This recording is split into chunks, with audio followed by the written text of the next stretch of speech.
예비 선생님들 반갑습니다. 네, 고맙습니다. 시험 좀 어려웠죠? 네, 근데 어려운 게 아니라 이게 정상적인 난이도 회복한 거예요. 그러니까 작년이 비정상적으로 쉬웠던 거죠. 그러면은 공부를 열심히 한 사람하고 그렇지 않은 사람하고 차이가 거의 없는 거잖아. 그걸 바라진 않았을 거예요, 선생님들. 그쵸? 네. 그래서 지금부터 해설 강의 해드리려고 하는데 제가 해설 준비하면서, 무슨 말로 시작할까 사실 굉장히 생각 많이 했어요. 그래서 오늘은 그냥 한번 글로 보여드릴까 이런 생각을 했거든요. 그래서 나오나요? 너무 지금 경건해졌네. 글씨 보이시죠? 제가 안 읽어도 되겠죠? 그런 생각 정말 했습니다.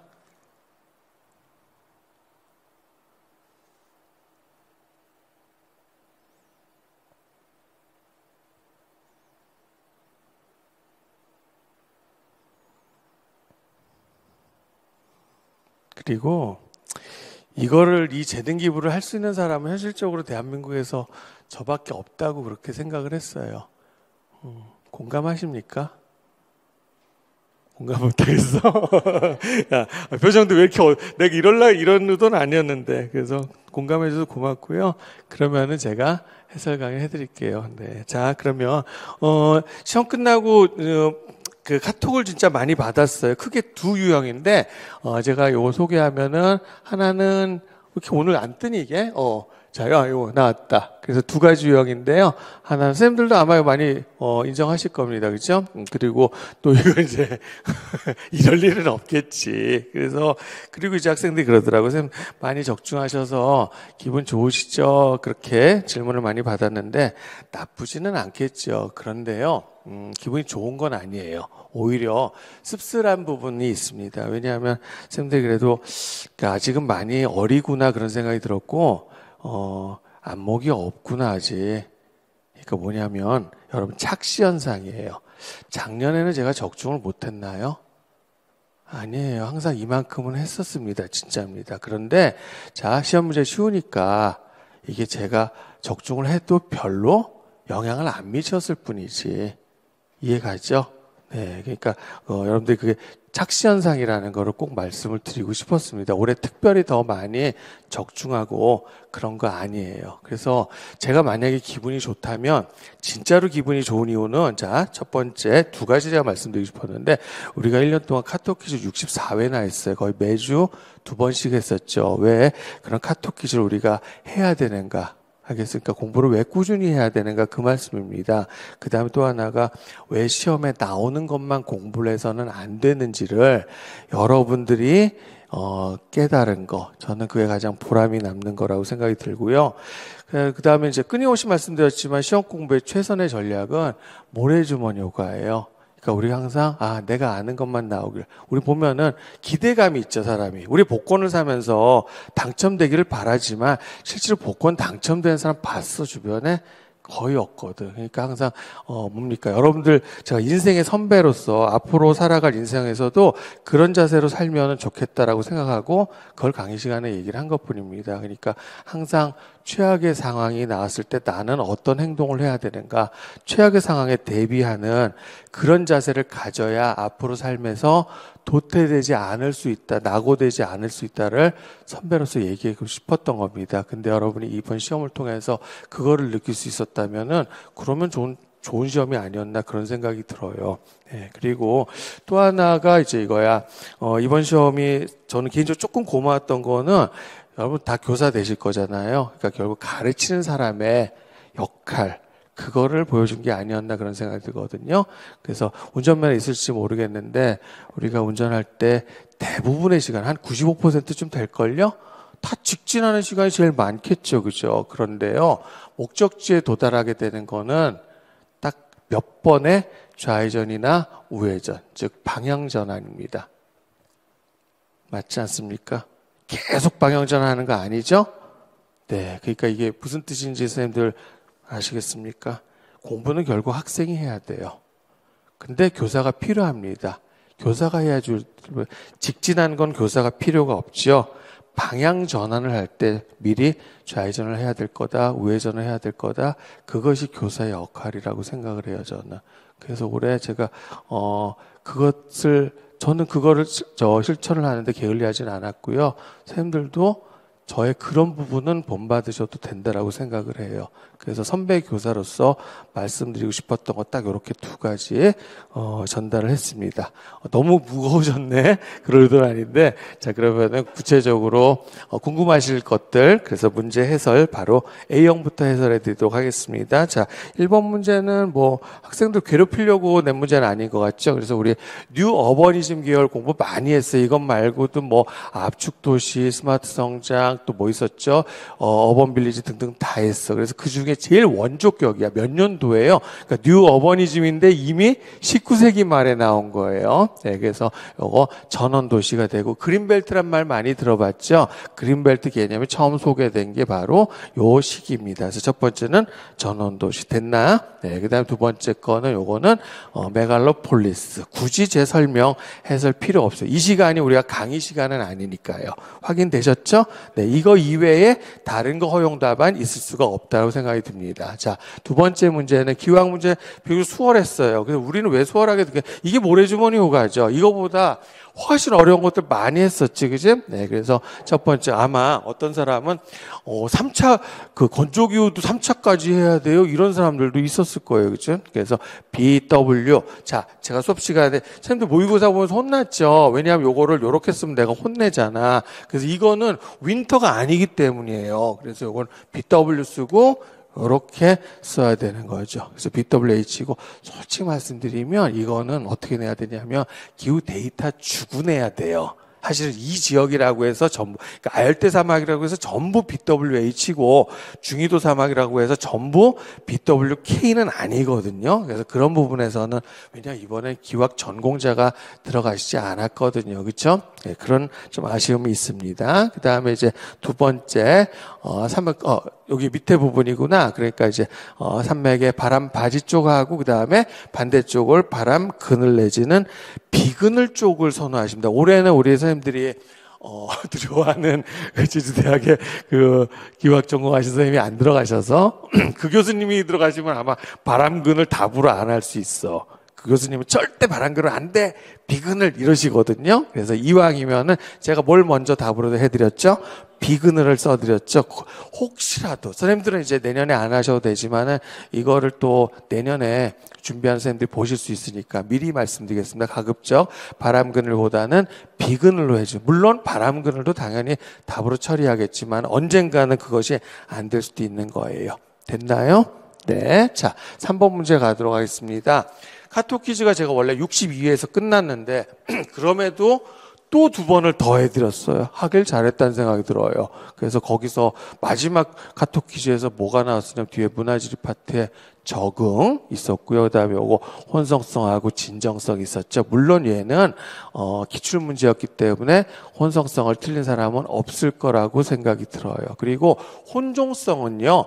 그냥 우리가 번역의 차이기 때문에 혼종성하고 혼성성은 그거는 상관없으십니다. 됐지? 네. 그 다음에, 자, 제 목소리가 여기서부터 들렸을 거라고 생각이 들어요. 그래서 두 번째 거가 크레올이죠. 자, 크레올 내가 어디서부터 가르쳐준지 한번 확인시켜 드릴게요. 저하고 문화지역시 같이 공부했죠? 처음에 제가 이렇게 시작합니다. 라틴의 원래 뜻이 뭐지? 이렇게 시작하지? 그래서 처음에 라틴의 뜻은 뭐라 그랬어요?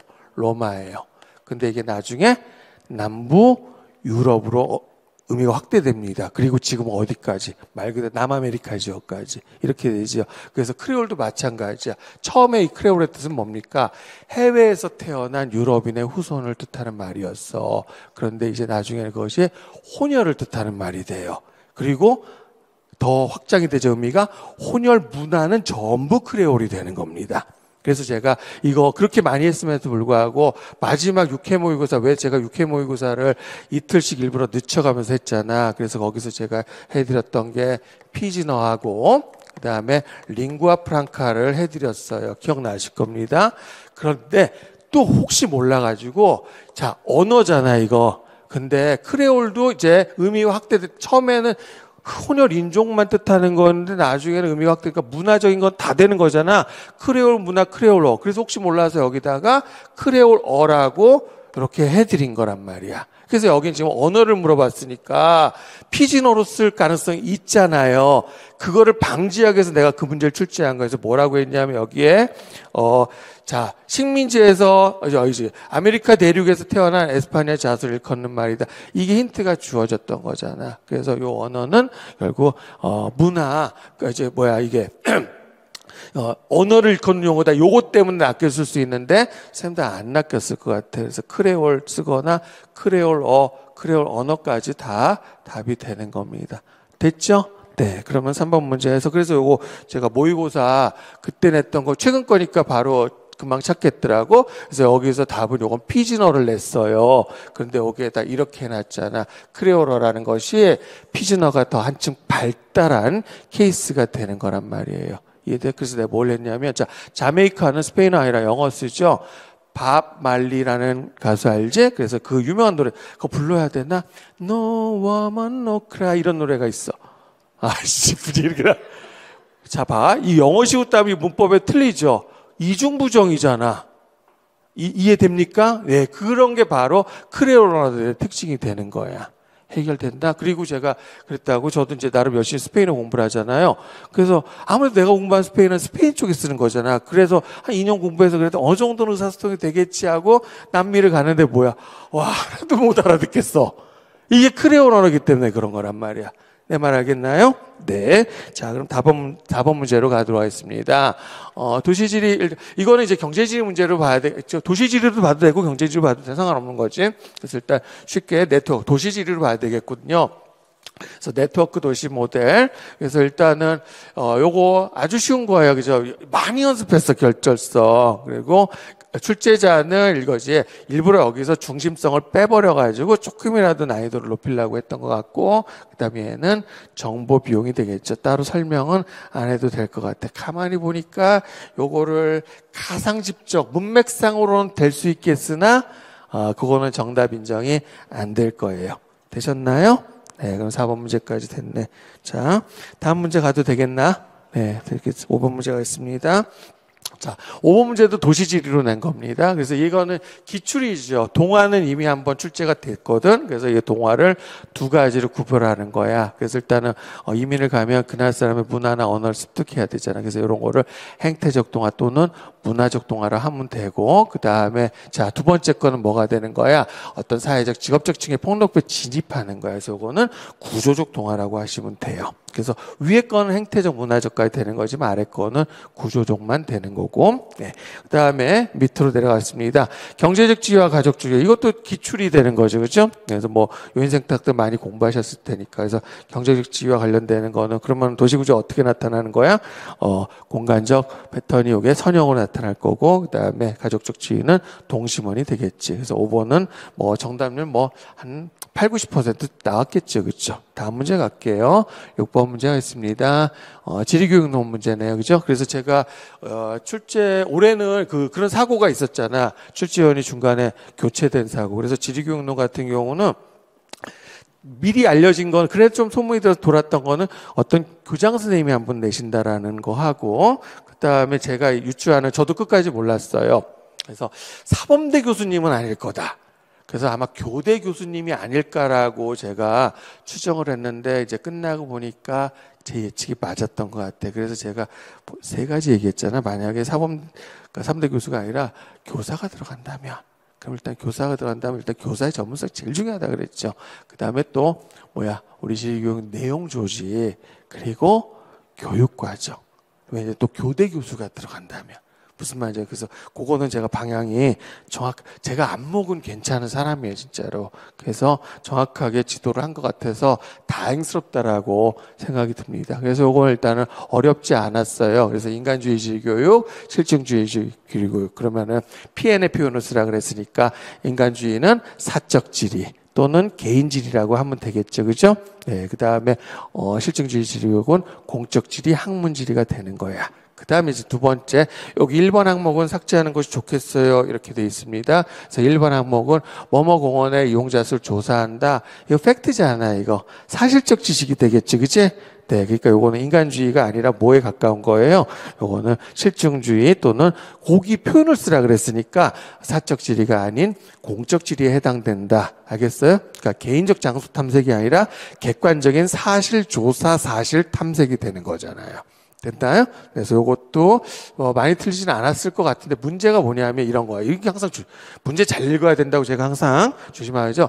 지리분류에서 대비된 용어 두 가지니까 이건 순서를 맞춰주거나 아니면 불안하면 요거에 해당되는 거는 사적 지리, 요거에 해당되는 거는 공적 지리 이렇게 쓰시면 돼요. 근데 가끔 제가 엊그제 가채점 한 100개 이상 해봤어. 꼭 나하고 공부한 학생들 것만 해준 거 아니에요. 해보니까 그냥 요거를 어떤 선생님은 공적지리, 사적지리 이렇게 썼더라고. 그러면 요거는 조금 불안하죠. 그죠? 예, 운 좋으면 맞는 거고, 채점자가, 이건 안 돼. 그러면은 까질 수도 있다라고 그렇게 생각이 들어요. 되셨습니까? 네, 그 다음에 제가 이거 이제 디귿, 사회과 교과 역량. 그래서 제가 뭐라 그래서, 박쳤잖아. 올해까지만 하면 돼, 이제. 알겠어요? 나도 절대 사실 핵심 역량하고 교과 역량에 납득하는 쪽이 내가 아니라 그랬잖아. 그 다음에, 이제는 다 지나갔으니까 한마디 할게요. 교수님들이라고요. 지리교육 또는 교과교육 교수님, 자, 사회과 교과 역량, 핵심 역량, 이거 다 안 보고 쓰실 수 있을까? 못하거든. 그러면, 하시는 교수님도 있겠죠. 그죠? 그러면 그거를 예비교사들한테 난 강요할 건 아니라고 봐. 적어도 지리교육론만큼은요. 외워서 쓰는 거, 암기해서 쓰는 게 아니라 여기서 찾아 쓰는 뭐야? 새로운 지식을 발견할 수 있는 그 능력을 테스트해야 되는 거지. 그건 난 아니라고 봐요. 됐어요. 그래서 내년부터는 요거는 이제 안 해도 괜찮은 2021을 이제 출제할 테니까요. 자, 그럼 6번 문제까지 됐네요. 7번 문제 가도 되죠? 선생님들 혹시 제가 빼먹고 넘어가거나 그러면은 중간에 끊고 질문하셔도 괜찮겠습니다. 요것도 제 목소리 들렸다라고 그래야 그죠? 네, 그래서 이게 이제 이거야. 생뚱맞게 딱 운동 나서 무슨 운동이지? 그래서 제가 답안지 채워보니까 꽤 많은 학생들이 저게 파급 운동을 일으킨다. 그 다음에 인클로저 운동 이게 꽤 보이더라고. 그래서 시소가 되죠. 그래서 제가 이 말씀 드렸잖아.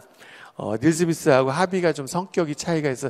닐 스미스는 굉장히 활달한 사람이에요. 그래서 제가 이제 닐 스미스 선생님이 좀 비만이 있었다 그랬죠. 그래서 먼저 훌륭한 제자가 먼저 죽었죠. 그죠? 안타깝습니다. 그래서 결국은 이 시소도 뭘 의미하는 거야? 이것도 공간적 조정에 해당이 되는 거잖아요. 안 그래요? 그리고 요거 관련된 건 우리는 훨씬 모래주머니 요가였을 거라고 생각이 들어요.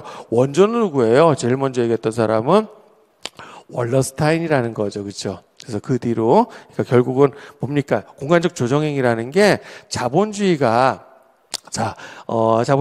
시간이 지나면서 자본주의를 촉진하거나 유지하기 위한 어떤 지리적인 장치가 되는 거지. 첫 번째 거는 뭐야? 식민지가 되는 거고. 그 다음에 두 번째 버전이 뭐라고 보면 돼요? 이게 소위 말해서 어떤 복지국가들이 정부들이 출연하는 거지. 이제 이 광익축 쪽에 문제가 발생하기 때문에 공간적 조정으로서 이걸 어떻게 돼요? 돌파하려거나 아니면 그걸 늦추려고 하는 거. 알겠어. 그래서 닐 스미스는 이렇게 어떻게 돼? 자본을 가지고 자본이라는 게 선진화된 지역에서 자본은 성격 어때요? 이윤율 높은 데로 가게 돼 있다 이거야. 그래서 두 번째 공간적 조정 두 번째 버전이자 이게 교회화죠. 교회의 본질적 의미 얘기됐죠. 누구 얘기했어요? 미국 대통령 2차 대전 전쟁 영웅 아이젠하워가 대통령이 되면서 야 또다시 대공황이 오면 안 돼. 그래서 아이젠하워가 뭐야? 이러면 대공 오지 않도록 탱크 소비가 없잖아 이제는. 그럼 대신에 이걸 자동차 소비를 바꿔야 자동차 소비 많이 되려면 집이 멀어야 되는 거죠. 그러면 어떻게 돼요? 외곽에 교회지요. 이해됩니까? 그럼 자본 어떻게 돼요? 이윤율이 그쪽이 높으니까 글로 가게 되는 거지. 이해되나? 네, 그래서 집이 멀면 자동차 많이 팔릴 거고 그 다음에 또 새로운 주택이니까 집이 커. 그러면 그만큼 가구 소비도 늘어나는 거야. 이게 이제 공간적 조정의 두 번째 사례라고 생각하시면. 세 번째 사례가 뭐예요? 신자유주의와 관련된 뭡니까? 무슨 무역이야? 신국제무역이 되는 거죠. 일종의. 뭐라고도 할 수 있습니까? 신국제 분업이라고 하시면 되는 거지. 그 공간적조의 세 번째 버전이 되는 거야. 그래서 요거는 시소 운동이 되는 거지. 됐나? 그러니까 시소라는 게, 자, 이거, 러스트 벨트가 이온율이 떨어진 상태잖아. 그럼 여기 버리고 캘리포니아 가는 거지. 그 다음에 다시 거기가 또 이온율 떨어지면 일로 돌아오게 되는 거라고 생각하시면 되고, 도심하고 외곽도 마찬가지죠. 처음엔 도심이 이온율이 높았겠지. 근데 나중에 두 번째 버전이죠. 그래서 외곽으로 갔다가 다시 되돌아오는 게 되네요. 그래서 첫 번째 거는 시소. 이외에는 아무것도 답이 될 수 없습니다. 그 다음에 니은은 그러면은 젠트리피케이션 돼요. 요건 많이 맞췄겠죠. 네, 그 다음에 세 번째야. 자, 설명하면 돼요. 내부 도시가 교회 간의 자본 이동 방향. 요즘에는 뭐 그 핵심만 이동 방향 변화잖아, 그지? 네, 그것만 잘 설명을 하면 되는 거죠. 그래서 외부로 나갔던 자본이 다시 내부로 들어오게 되는데, 앞에 설명 붙여주면 더 좋긴 한데 왜 내부로 들어오게 되는 거야? 그러니까 결국 지대 격차가 커졌죠. 내부가 쇠락하는 바람에. 그러면 이온율을 회복할 수 있는 거 아니야? 네, 그렇게 하시면 돼요. 그래서 비교적 닐 스미스 여태까지 지대격차만 나왔었는데 좀 반가운 문제가 아니었나 그런 생각이 듭니다. 다음 문제 가도 되겠습니까? 네, 자, 그 다음에 8번 문제 가도록 하겠습니다. 충분히 예상하는 거고 너무 늦게 나왔어, 솔직히 말하면. 러컬버즈라든가 글로벌 파이프라인. 공통점은 뭐야? 둘 다 암묵적 지식이에요. 그러니까 암묵적 지식은요, 지적 근접성, 대면 접촉으로 인해서 이게 전파되는 거잖아. 그래서 암묵적 지식은 지적 근접성이 반드시 필요하다고 봤어요, 옛날에. 근데 이 견해가 바뀐 거죠, 그쵸? 어떤 것 때문에? 대표적인 사례가 인도 사람들이요, 작년에 왔던 게 반대야, 두뇌 유출하고. 인도 사람들 미국으로 갔지. 알겠어요? 네, 근데 이 사람들 다시 귀국할 수도 있잖아. 그럼 미국에 가서 뭡니까? 인적 네트워크. 이거요, 결국 그거야. 이거야, 지식이야, 지식. 알았습니까? 그러니까 여기서 답을 제가 보면 채점이 어떻게 될지 모르겠지만 교통통신의 발달, 이게 본질적 이유가 아니에요. 그 사람들은 소위 말해서 제가 이걸 했지, 착근계층하고 유동계층을 비교해드렸죠. 유동계층이 창조적 계급이지. 그러니까 이 사람의 세계적인 유동성 때문이야. 그럼 그 사람들이 귀국해. 운하 교수님들 얘기해드렸죠. 운하 교수님 미국 유학파 많잖아. 그 글로 인해서 인적 네트워크가 형성돼 있죠. 미국에 가 있지 않습니다. 알겠어요? 그러니까 바로 그 상황이 뭐가 되는 거야? 글로벌 파이프라인이야. 그래서 암묵적 지식이라도 어떤 뭐라 그럴까? 지역적 범위를 초월할 수 있어. 초월해서 수용이나 전파가 가능하다는 뜻이야. 그러니까 조심해야 될 게, 감점 가능성이 있는 부분이 뭐냐면은 요거를, 자, 로컬 버즈 이렇게 쓴 사람이 있어. 로컬 버즈는 암묵적 지식이고 글로벌 파이프라인은 명시적 지식이다라고 했는데 이건 틀린 설명이에요. 이거 알겠습니까?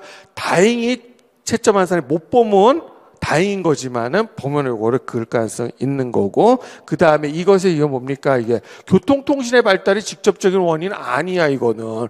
무슨 말인지 알겠어요? 네. 자, 그러면 8번 문제, 잠깐만, 또 하나 더 해야 되나? 그래서 두 개는 일단은 한 것 같고, 그 다음에 결국 설명했네요, 그죠? 그래서 결국 암묵지식이라는 게 원래 지적 근접성을 바탕으로 교환되거나 아니면 전파되는 거, 그렇게만 이해를 했는데 원거리도 가능하다라는 거죠, 그죠? 네, 자, 그러면은 8번 문제 끝났습니다. 9번 문제 가도록 하겠습니다. 이거는 뭐 재작년에 우리 도시지리 정호 교수님들이 연합해 쓰신 책 있죠? 도시지 법문사에서 나온 거, 도시지리학 개론책 그대로 나와 있습니다. 자, 9번 문제 가도록 하겠습니다. 지리교훈, 이거를 이제 학생도 굉장히 반가워하더라고요. 그래서 저도 솔직히 고백해도 되죠? 해설제도 냈어. 나 이거 버리는 문제로 냈어. 왜냐하면 나도 이게 일사과 쪽이잖아, 이게. 근데 혹시나 해서 냈는데 당연히 커트 될 거로 생각했는데 커트가 안 됐더라고. 그래서 저는 어떻게 냈는지 기억할 겁니다. 그래서 캘리를 해드렸고요. 그래서 캘리 버전들 먼저 명칭을 해놓고, 그 다음에 뭐라 그랬지? 저희 말해서 신점을 가진 공정한 의장 요거 설명해 보라고 이렇게 해드린 거야. 무슨 말인지 알겠습니까? 그래서 일단은 조심해야 돼. 선생님들 잘 봐. 요거 항상. 그래서 제가 요걸 내가 좀 약간 바뀌는데 영향을 미친 것 같아요. 예전에는 문제들이 서술형 문제들 다 여기에 주어졌는데 이제는 전부 작성 방법으로 바뀌어버렸죠. 작성 방법 먼저 볼게.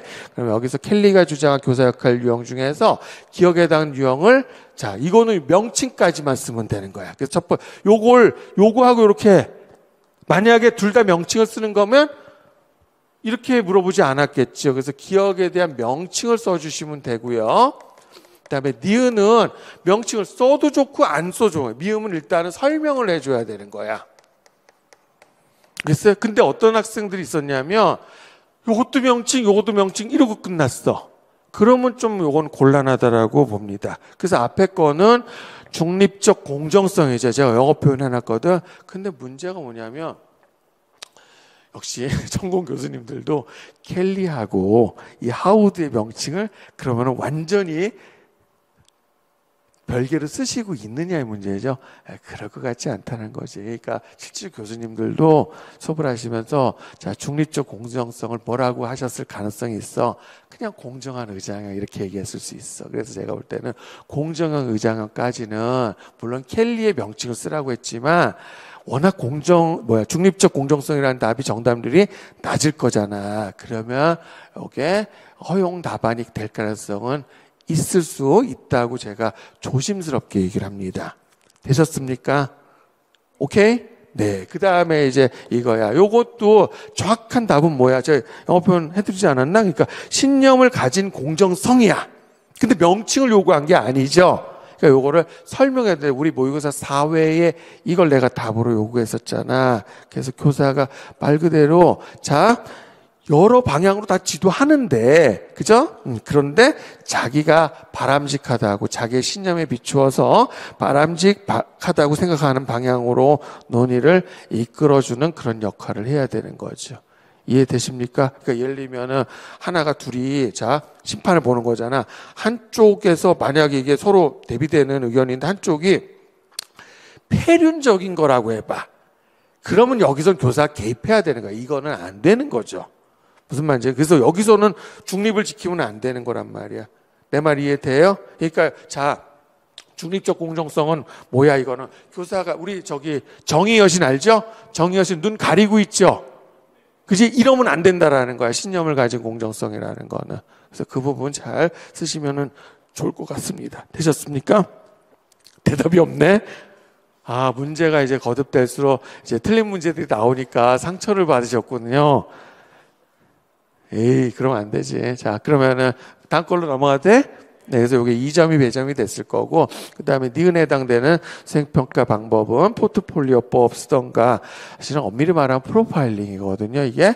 예, 근데 이게 이제 서태우 교수님 책에는 있는데, 조철희 교수님 책에는 또 없어요. 그러니까 이거는 그냥 프로젝트 된다. 포트폴리오 내지 포트폴리오법이라 쓰시면 되고, 아마 프로젝트를 쓰는 선생님들이 좀 일부 있는 것 같은데, 그거는 좀 답으로 인정되기가 어렵니까 일단은 마음 여기서 비우세요. 되셨어요?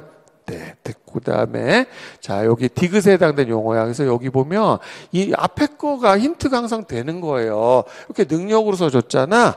그러니까 그걸 능력으로 받아야 되겠지. 그래서 하나는 인지적 능력인데 정의적 영역 이르진 않았을 거 아닙니까? 그래서 이거는 정의적 능력이라고 답을 하셔야 돼요. 그래서 저것도 보니까 오답률이 좀 꽤 되는 것 같더라고. 그래서 선생님들 아무튼 반가웠던 문제라고 생각이 들긴 해요.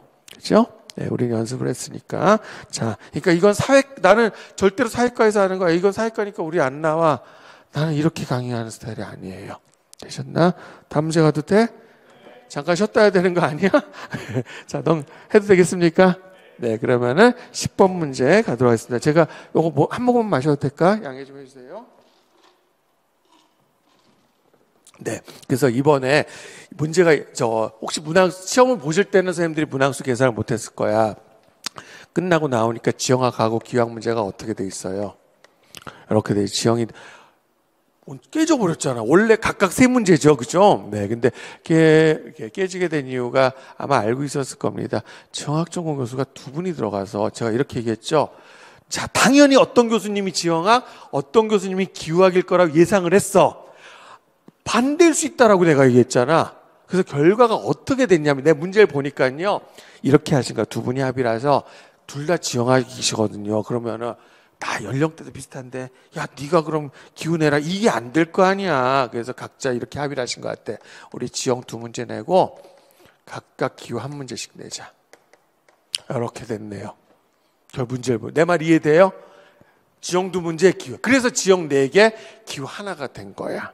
내 말 알겠지? 네, 그래서 요거 결국 이거는 뭐라 그래? 건조기후 지역에서 발달한 지형이라고 하더라도 사실 뭐야? 이건 지역 문제로 봐야 되겠죠. 그 다음에 제가 이에 대해 특정 교수님 얘기는 안 하겠습니다. 그 교수님이 만약 출제를 하신다 그러면 항상 이 교수님은 지형과 관련된 기후.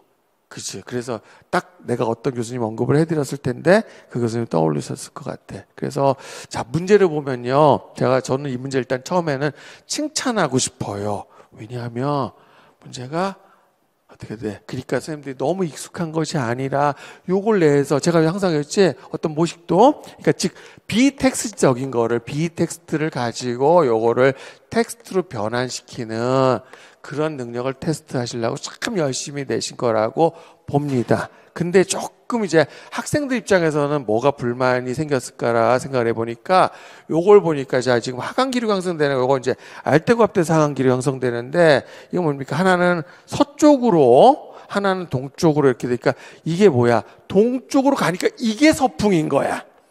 이거를 충분히 반대로 해석할 수 있겠더라고요. 그래서 여기서 많이 낚였을 것 같아. 그래서 요게 서쪽으로 부는 거니까 동풍입니다. 그러니까 이쪽이 저위도 지역이 되는 거고 얘가 중위도 지역이 되는 거야. 내 말 이해되나요? 네, 그래서 워낙 그렇게 반반인 것 같아. 제가 답안지를 채점해 보니까 요거지 결국 퇴적 구간 CD가 요거에서 결정이 되잖아. 그러니까 결국 이거 쓴 학생 반, 이거 쓴 학생 반 되더라고. 그러니까 이거는 굉장히 평가원에서 고민스러울 거야. 반반 딱 나뉘면요. 아예 답이 정답이 떨어지면 좀 후하게 하는데 반반 딱 나오면 이걸 포기를 못해. 변별력이 엄청 좋다는 얘기잖아. 내 말 알겠어. 그래서 어떻게 될지는 모르겠어요, 이 부분은. 그래서 일단은 이 교수님이 생각하신 거는 퇴적 구간이 어디가 더 틀어진다. C를 답으로 하신 겁니다. 그래서 여기다 이제 메모해 두시면 요거야. 요게 뭐가 되는 거야? 왼쪽 게 무역풍이 되는 거고요. 오른쪽 게 편서풍이 되는 겁니다. 됐지, 일단. 네. 그래서 일단 여기서 이제 물어본 겁니다. 첫 번째, 자, 제고 구간이고, 여기 보면은 암석사막에는 자갈사막이 포함된다고, 지형은 모래가 그죠. 요거 안 읽으면 안 돼요. 그래서 결국 모래가 그 지역을 발달시키고 관여한 제거, 운반, 퇴적이거든. 그래서 모래에 의한 제거작용 대표적인 게 뭐야? 사막 포도가 되겠지. 그래서 A는 사막 포도가 돼요. 그 다음에 이제 두 번째, 운반에 관여해야 되잖아. 그러니까 이 B는 뭐가 되는 거야? 이번에는 버섯바위 되죠. 근데 모두 이 야르당도 되는 거지. 그리고 제가 여기다 제가 요거 미리 가져왔거든. 선생님들 고민할 거 아니야. 야르당인지 버섯바위인지 막 고민할 거 아니에요.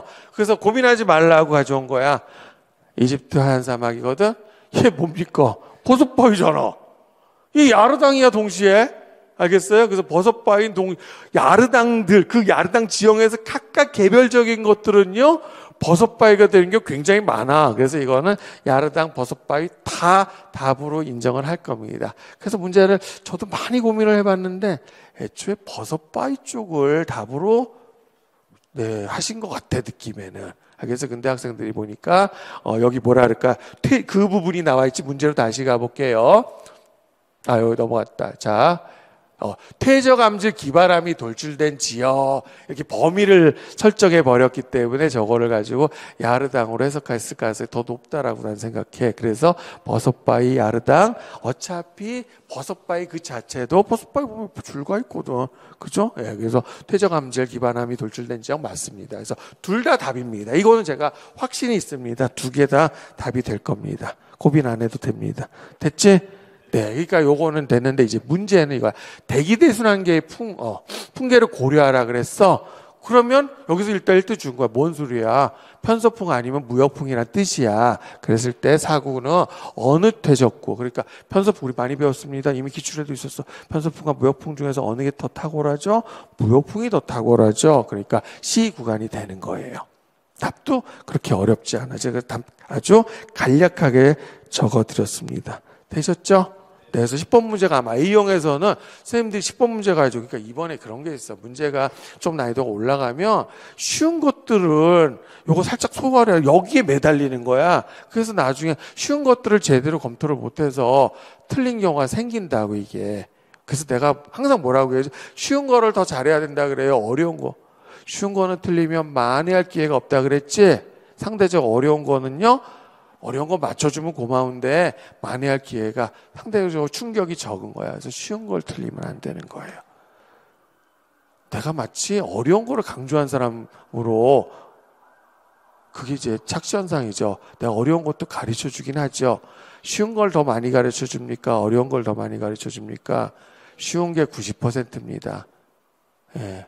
기본이 90%입니다. 명확하게 했습니다. 어려운 거요? 저 어려운 거 잘 몰라요. 이렇게 말씀드리면 너무 겸손한가? 절대 그렇지 않아요. 여러분하고 나하고 지적 능력 조금은 차이가 있겠죠. 요만큼 차이나. 여러분들도 나이 먹으면 나처럼 내가 여러분보다 나은 거는 여러분보다 나이가 많을 뿐입니다. 사람들이 가식적이게 들리니? 진심이야. 여러분 나이 때 내가 여러분보다 더 못했다 그랬잖아. 자, 넘긴다. 대신에 그 이후에 노력을 게을리지 않았을 뿐입니다. 자, 11번 문제 가겠습니다. 기출문제에 나왔던 그냥 종합해 놓은 거야. 그래서 첫 번째, 설마 가도시야 우리 설명하라고 우리 모의고사에 냈었잖아요. 네, 반대 얼마나 반가웠어. 이거 설명해갖고 내가 가도시야 내면서 키워드 4개 주어졌는데 그거 못했다고 나한테 엄청 혼났잖아. 그래서 가도시야 쓰시면 되고, 그 다음에 두 번째 스쿼터도 이미 출제가 됐어요. 그죠? 사실 이제 문제가 좀 아쉬워. 첫 출제 들어가셔서 그랬던 것 같아. 주택 특성 물어보면 사실 주거 지역에 더 가깝죠. 스쿼터라든가 슬럼은요. 안 그래요? 네, 그럼 주택 특성하면 그 집이 낡았는지 뭐지 이렇게 얘기해야 되잖아. 사실 이게 사실 교수님이 아셨을 거예요. 아시면서도 좀 고민이 되는데 그렇다고 해서 또 오해 소지를 줄 수는 없으니까 그렇게 내지 않았을까 이런 생각이 들어요. 그래서 스쿼터에 해당되는 걸 선생님들이 설명을 하시면 되고, 그리고 이미 기출문제에서 슬럼하고 스쿼터는 구분해서 냈어요. 슬럼 설명하면 안 되는 거야. 알겠어요? 뭐가 들어간 게 제일 좋아? 불법주택 또는 불량주택. 그죠? 아예 영어로 써도 돼요. 스쿼터, 세틀먼트 이렇게 써도 됩니다. 됐나? 네. 자, 그 다음에 이미 요거는 이제 2020년도였나? 이게 인도네시아 모델이죠. 그래서 깐풍 찾으라 이거고, 요거는 어디 모델이야? 리오데자네이로 모델이죠. 근데 2016년도에 나왔었는데, 그거하고, 그러니까 선생님들 개론서에 있는 모식도하고 살짝 달라졌다고 그러면 안 되지. 이런 문맹되는 거야. 그래서 요거를 각 채점을 해보니까 C를 쓴 사람들이 있더라고. 아니지, 그치? 그래서 자, 저개발 국가 지역에서는 우리가, 스쿼터가 어디서 나타나요? 외곽 지역에서 나타나는 거죠. 그래서 D와 F를 고르셔야 되는 겁니다. 그래서 C는 안 받아줄 겁니다. 넘어가도 되겠어요? 네. 자, 12번 문제 보고, 뭐 왜 또 내지? 그래서 팽창 전파하고, 연습 많이 했죠, 그죠? 그래서 자, 내가 이 말씀을 드렸어. 출제가 올해 처음 들어가시는데 그 교수님이 아마 제가 처음에 대학 들어가서 처음 봤던 원서였다라고, 외국 서적이었다 그랬어요. 그래서 뭐예요? 책 이름이 휴먼 모자이크. 내가 너무나 사랑하는 책이고, 그 휴먼 모자이크를 너무나 좋아한 나머지 별도의 강좌를 개설한 게 그 문화지역질이에요. 사실 저는 강좌 이름을 휴먼 모자이크로 하고 싶었습니다. 그래서 그 책 잘 보라고 제가 해드렸고, 거기서 내가 특히 문화 요소 강조했던 거 적중이 된 거죠. 네, 그래서 요거는 재입지 전파. 그래서 리로케이션의 번역이야. 재입지, 재위치, 이주까지 됩니다. 이동이라는 말은 없어요. 그건 학술 용어가 아니에요. 되셨나요? 네, 그러면 기억됐고, 그 다음에 두 번째입니다. 그러면은 두 번째는 자, 팽창 전파 유형 3가지 다시 구분하죠, 그죠? 네, 그럼 요거는 계층 전파가 되는 거고. 됐나? 네, 아마 정답률 제일 계층 전파가 높지 않았을까? 그다음 세 번째는 디귿은 적응이 되겠죠, 그죠? 적응 또는 분화적 적응하시면 되고, 그다음에 마지막 거를 요건 좀 고민이 됐을 거야. 그래서 지금 보니까 요게 환경 결정론과 가능론에 비해서 합리적인 관점과 이론책을 가지고 있는 거. 그래서 고의로 인간과 환경과의 관계를 중심으로 서술할 거. 그래서 원칙적으로 저 같았으면은요 2개를 다 썼을 것 같아, 안전하게. 그래서 환경 결정론이나 가능론은 얘가 일방적인 관계지, 인간과 자연환경 관계가. 그래서 요거는 쌍방적인 관계가 되는 거잖아. 그게 이제 핵심이 되는데, 앞에 거를 안 쓰고 뒤에 거 일단 뭘 물어본 거냐면은, 자, 환경 결정론과 가능론에 비해서 문화 생태론이 이런 평가를 받는 거니까 요거에 집중해서 문화 생태론 부분만 써도 정답 처리될 거예요. 다시 한번 내가 그러니까 이거야 앞부분 빼고 읽어볼게요. 문화 생태론은 인간과 자연환경이 서로 영향을 주고받는 쌍방적인 관계를 맺고 있다고 가정하기 때문이다. 이렇게만 써도 됩니다. 얼굴 왜 안 밝아져? 선생님 앞에 거 빼먹었다는 친구들 많았잖아. 내가 뭐 잘못했나? 네, 이해되셨어요? 그래서 대부분 사실 두 개 다 쓰셨죠. 네, 그게 안전한 거고 뒷부분만 잘 쓰시면 되는 거라고 생각이 들어요. 그래서 여기까지 해서 우리 A형 해설을 제가 다 마쳤고요. 그러면 잠깐만 끊었다가요. B형 해설 해드리겠습니다. 네, B형 해설 하겠습니다. 한 명도 안 갔네요. 그래서 뒤에 앉은 거야 이제. B형 해설 중간에 가려고.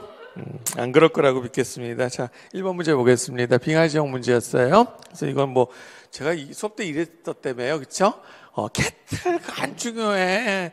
케임 이랬었잖아요. 그치? 그래서 아마 우리 학생들은 보니까 앞에 에스커는 많이 맞췄는데 케임 당구 내가 채점 같이 좀 해보니까 케임 당구는 꽤, 그러니까 정답률이 뭐 아주 높진 않았, 그러니까 아주 낮진 않았는데, 근데 좀 못 쓴 친구들도 있더라고요. 그리고 요거는 제가 모식도를 꼭 이거 흥분하면 안 되는 거야, 이런 거.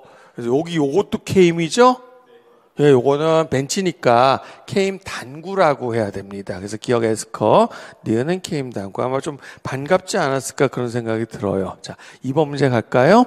네, 2번 문제는 사실 지도학 GIS 파트 문제 원래는 어떤 교수님이라 그랬는데 나중에 결국은 안 밝혀져가지고 사실 지금은 누군지 알았어. 그런데 어떻게 될지 모르는 상황이었는데 그래서 오히려 GIS가 물론 지적 시각화로 내긴 했지만은 그래서 오히려 의외로 도법 쪽으로 여기서 이제 오답이 많이 나왔을 것 같아서 기억 로빈슨 도법이 출제가 됐죠.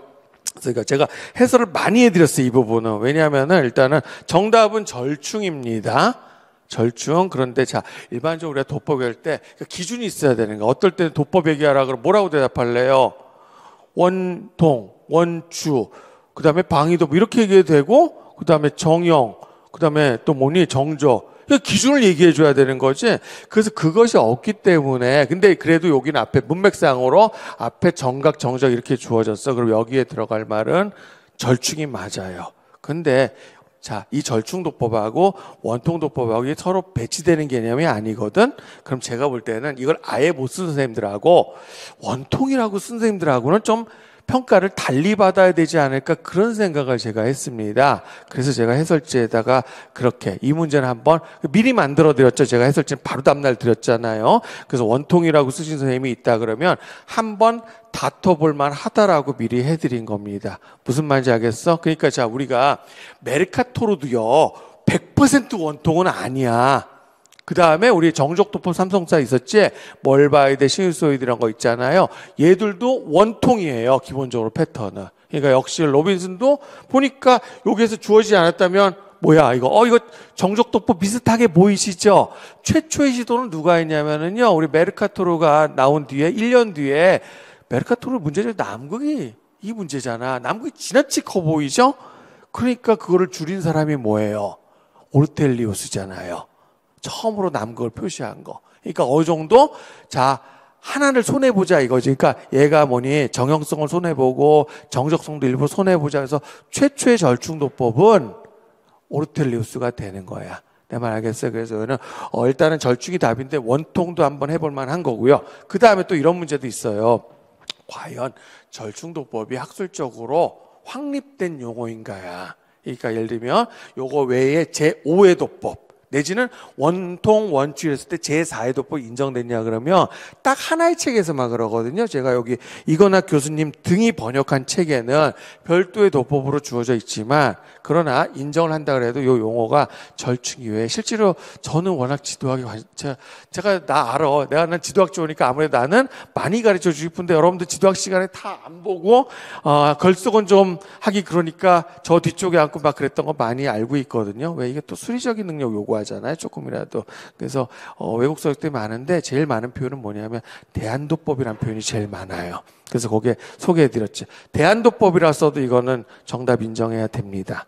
무슨 말인지 알라? 그러니까 예를 들어서 저거 해놨지. 우리가 AGCD라는 표현을 주로 쓰지만 난 항상 거기다 답 뭐라고 써서 변방도시, 경계도시 이렇게 써주잖아요. 그 다음에 GC죠. 게이티드 커뮤니티인데 여러분들 다 그 시험 되려면 폐쇄적 공동체라고 쓸 거 아니야. 내가 제일 선호하는 표현 뭔지 알아요?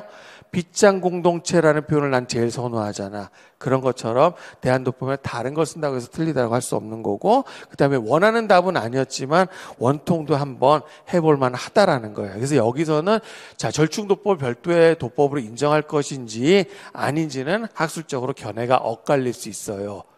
네 가지는 견해가 엇갈릴 수가 없어. 그 다음에 원통, 원추, 방위도법 내지는 평면도법 견해가 엇갈릴 수 없지만 절충은 견해가 엇갈릴 수 있기 때문에 한번 쌤들 좀 도와드리려고 해설을 좀 거의 한 페이지 가까이 썼죠. 그렇게 해드린 이유입니다. 됐습니까? 네. 그 다음에 이제 두 번째야. 그래서 요거 국립지리원 들어가 보면 요렇게 고지문을 그대로 갖고 왔더라고요. 국립지리원 써 있는 거 로빈슨 도법에 대해서. 그래서 우리나라의 국토지정보원에서는 내가 국립지리원이라 그랬니? 그래, 국토지정보원에서는 요거를, 그러니까 인정을 해주고 지금 쓰고 있다. 표준투영법 중에 하나로 인정을 한 거고, 그래서 남북이 38도, 전 세계가 그런 게 아니야.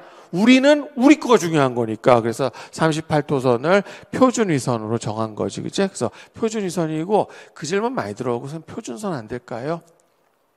제가 또 어떻게, 저라면 당연히 맞게 할 거예요. 근데 내가 채점하는 게 아니니까 일단 마음 비워두라 그랬는데 그래도 될 가능성이 좀 더 높아 보입니다. 그러면 집에 안 갈 거예요? 반응 왜 이러니? 나 힘들다. 오늘까지. 마지막 날까지 이렇게 힘들게 하니. 다음 문제 가도 되나? 네, 그래서 연달아 지도학 지하수 쪽입니다. 자, 그래서 지리정보 체계라고 이름만. 그죠? 사실은 지리적 시각화죠. 그래서 이미 연습 많이 했어요. 그래서 이쪽은 등간격 분리가 되고, 요거는 등계수 분류로 내가 항상 했어. 알겠어? 선생님들 워낙 백분위 분류라고 자꾸 하길래, 그래서 여기에서 등계수, 등계수 분류인데, 시험 문제에서 일부러 이렇게 주어진 거야. 여기가 사분위수 분류라고. 알겠어? 왜 그러냐면, 등계수 분류법이 주어져 있으면 답이 너무 쉬워지거든. 그래서 그거를 물어보려고 서술형에서 그랬던 겁니다. 그래서 첫 번째, 기억은 비율촉도 따로 설명 안 해도 되겠죠? 연산 가능하지? 자, 인구밀도가 100이고 200이면 2배라고 할 수 있는 겁니다. 그 다음에 두 번째가 요거는 등간격. 그쵸? 등간격 대신 등구간이라고 써도 상관없어. 그건 동의어야, 당연히. 됐고, 그 다음에, 자, 사분위수 분류법의 계급 구간의 폭. 그래서 요거를 다시 앞으로 가볼게요. 그러면은 구간의 폭이 일정하지 않죠? 또는 불규칙하다, 일정하지 않다. 이건 안 돼요. 구간의 폭이 점점 늘어난다. 이거는 안 되는 거야. 그럼 모르는 거야. 중간이 좁았다가 넓었다가 중간이 좁았다가 다시 넓어질 수 있는 겁니다. 이거는. 그래서 불규칙하다 또는 일정하지 않다 답이고, 그 다음에 뭡니까? 하나의 급간에는 같은 개수의 사례가 들어가야 되겠죠. 되셨나요? 네. 그래서 뭐 그렇게 많이 틀리지는 않았을 거라고 생각이 들어요. 자, 4번 문제 가도록 하겠습니다. 지형학 문제가, 그러니까 선생님들 체감 난이도는 굉장히 높았을 텐데 그렇다고 해서 답이 어려운 건 아니었어요. 그래서 저는 이 문제는 그래요. 여태까지 너무 진부한 문제들보다는 나는 좋다라고 생각해. 오해하지 마세요. 아유, 지가 가르쳤으니까 좀 이렇게 아니라 주어진 걸 통해서 찾아쓰기 형태, 그렇죠? 일종의 문해력 테스트라고 보시면 되고, 힌트가 많이 주어져 있습니다. 하천, 하중 주어져 있고요. 여기 결정적 힌트죠. 입자 크기가 작다부터 크다야. 그러면 순서대로 어디가 돼? 얘가 하상하중이 들어가야 되고 얘가 부유하중이 들어가야 돼. 우리 육해 모의고사도 연습했죠. 그럼 여기 주어진 게 혼합하중이야. 혼합하중 처음 들어본다? 아니야. 쌤들 많이 보시는 어떤 책이 있다 그랬어요. 이광률 교수님 책에도 이게 들어가 있고 상대적으로 좀 덜 보지만은 김종욱 교수님 책에도 있어. 그래서 내가 그거 가져온 요거는 김종욱 교수님 책의 그림을 가져온 좀 이따 넘기면 있을 겁니다. 일단 됐지? 네. 그 다음에 이제 첫 번째가 뭐예요? 문제 보겠습니다. A하도 유형의 이름을 쓰라 그랬는데 분함류 하도가 되죠. 생소해? 수업으로 돌아가 볼까? 내가 한강 밤섬 이야기를 합니다. 밤섬 가지고 영등포구하고 마포구가 싸우게 된 이유. 밤섬에서 김씨표류기 찍었죠. 그래서 1968년까지 밤섬이 있었어. 사람이 살았는데 여의도 돌 쌓는다고, 여의도 개발한다고. 그래서 버려진 건데 얘가 어떻게 돼? 결국은 홍수가 우리 자주 나지? 그러니까 결국 그때마다 퇴적물이 쌓이고 여기에 식생이 고착해버렸어. 제일 중요한 게 뭐야? 그래서 그래서 안정망류하도라고 하는 거잖아요. 망류하도가 틀린 건 아닌데 그냥 망류하도는 안 되고 안정, 내지는 고정막류하도라 그러면 그거는 인정이 될 겁니다. 제가 그렇게 같이 해드리지 않았니? 안정막류하도라고. 이유가 뭐라고요? 식생. 그래서 문제에서 이건 명확하게 식생이라고 표현을 해주셨어요. 그리고 드론 영상도요, 제가 분합류하도 관련된 거 많이 보내드렸어. 선생님들 내가 드론 영상 보면 알잖아. 다 무시. 그러면 안 되는 거야, 공부 그 자세. 네, 그래서 일단 첫 번째 빼박입니다. 분합류하도. 오케이? 네, 두 번째 그러면은 자, 이 중에서 지금 뭘 쓰라 그러지? C에 해당되는 거 쓰라 그랬어요. 그러면은 혼합하죠 쓰시면 돼요. 됐나요? 자, 그러면 이거야. 이 중에서 뭐가 막류하도예요? 얘 막류하도 아니죠? 네, 그럼 얘가 막류하도가 되는 거죠. 그래서 자, 막류하도가 잘 발달한 지 어디를 모델로 하냐면 나는 항상 건조 지역의 선상지를 모델로 해. 선상지를 내가 뭐라고 가르치냐면요. 자, 본질은 선상지가 산사태 난 거야. 그 결과물이야. 그러면 어떻게 돼요? 거기 입자들이 작겠습니까? 크겠습니까? 당연히 크겠죠. 이해됩니까? 그러니까 결국 뭐니? 선상지 같은 거 하천의 운반 능력이 떨어지는 상태야. 그 다음에 자, 건조 지역에 홍수 나요 안 나요? 홍수 나지요. 그럼 유람 변동이 심하다. 하상하 중 여기 이미 입자 크기가 주어져 있습니다. 이거를 써야 되는 거잖아. 다시 한번 여기서 문제에서 주어져서 입자 크기가 이렇게 주어져 있습니다. 그러니까 이 문제는 뭐냐면 세 개 중에서 뭐가 막류하도야 이렇게 물어본 거야. 얘가 막류하도 맞죠? 얘가 입자 크기 크죠? 그러면 퇴적물 크기는 얘가 가장 크다 이러면 되는 거지. 선생님, 퇴적물 크기가 들쭉날쭉하다 쓰면 안 됩니까? 만약에 얘가 없었다면 그렇게 써도 왜? 분급이 양호하지 않을 테니까. 다시 한번 이게 없었어. 그러면 분급이 양호하지 않기 때문에 퇴적물 크기 하상하 중이라서 다 큰 것만 있는 건 아니겠지. 분명히 들쑥날쑥할 겁니다. 그 말이 틀리는 건 아닌데 문제에서 항상 문제 내에서 답을 써야 돼요. 이게 주어져 있기 때문에 퇴적물 크기가 들쭉날쭉하다는 안 되는 거야, 원칙적으로. 마음이 아파요. 알겠어요? 나도 여러분 편들어오고 싶은데 나도 이거 지우고 싶어. 근데 이거 지우면 나머지 답이 더 어려워져. 내 말 알겠어? 네, 그러면 4번 문제 된 거고, 그 다음에 그렇게 우리가 막 이 문제 보고 한숨 쉬고 그랬다고 나도 아는데 그럴 정도 문제 아니었습니다. 본질적인 거 물어본 건 맞아요. 우리가 지정학에서 제일 중요한 건 뭡니까? 하천 지정학이잖아. 네, 됐네. 그 다음 문제로 가도록 하겠습니다. 5번 문제 갈게요. 자, 지리교육론 문제예요. 그래서 제가 요거야. 그래서 이미 이거 김종욱 교수님 책에 그림하고 좀 유사하고요. 왜 김종욱 걸 가져왔냐면 그 이광류 교수님의 책하고 요걸 비교해 보면 요게 좀 더 가깝거든. 김종욱 교수님 책에 참고하시면 좋을 것 같습니다. 넘겨도 되겠어요?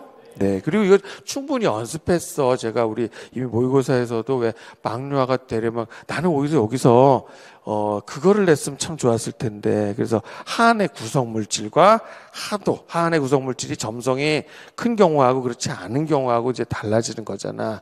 알겠나요? 네. 그 부분은 그래. 근데 어때 거기까지 바랍니까? 그지? 자, 5번 문제 가겠습니다. 뭐 맨날 예상되는 거고 여태까지 냈던 거 재탕이라고 생각이 들어. 그래서 기억은 뭐라고 하면 돼. 쌤들 보면 항상 전통적 대륙중식 방법이 완전히 그게 이어 있더라고. 지역적 방법 쓰면 되잖아. 두 교수님의 공통된 용어는 지역적 방법이죠. 네, 물론 그렇다고 해서 전통적 대륙중식 방법이 틀리게 하지는 않겠지만, 그래서 첫 번째 기억은 지역적 방법 됐어요? 네. 대답 아니 너무 자기 그거 생각하지 마. 왜 그래? 그 다음에 두 번째 보겠습니다. 문제를 작성만 볼게.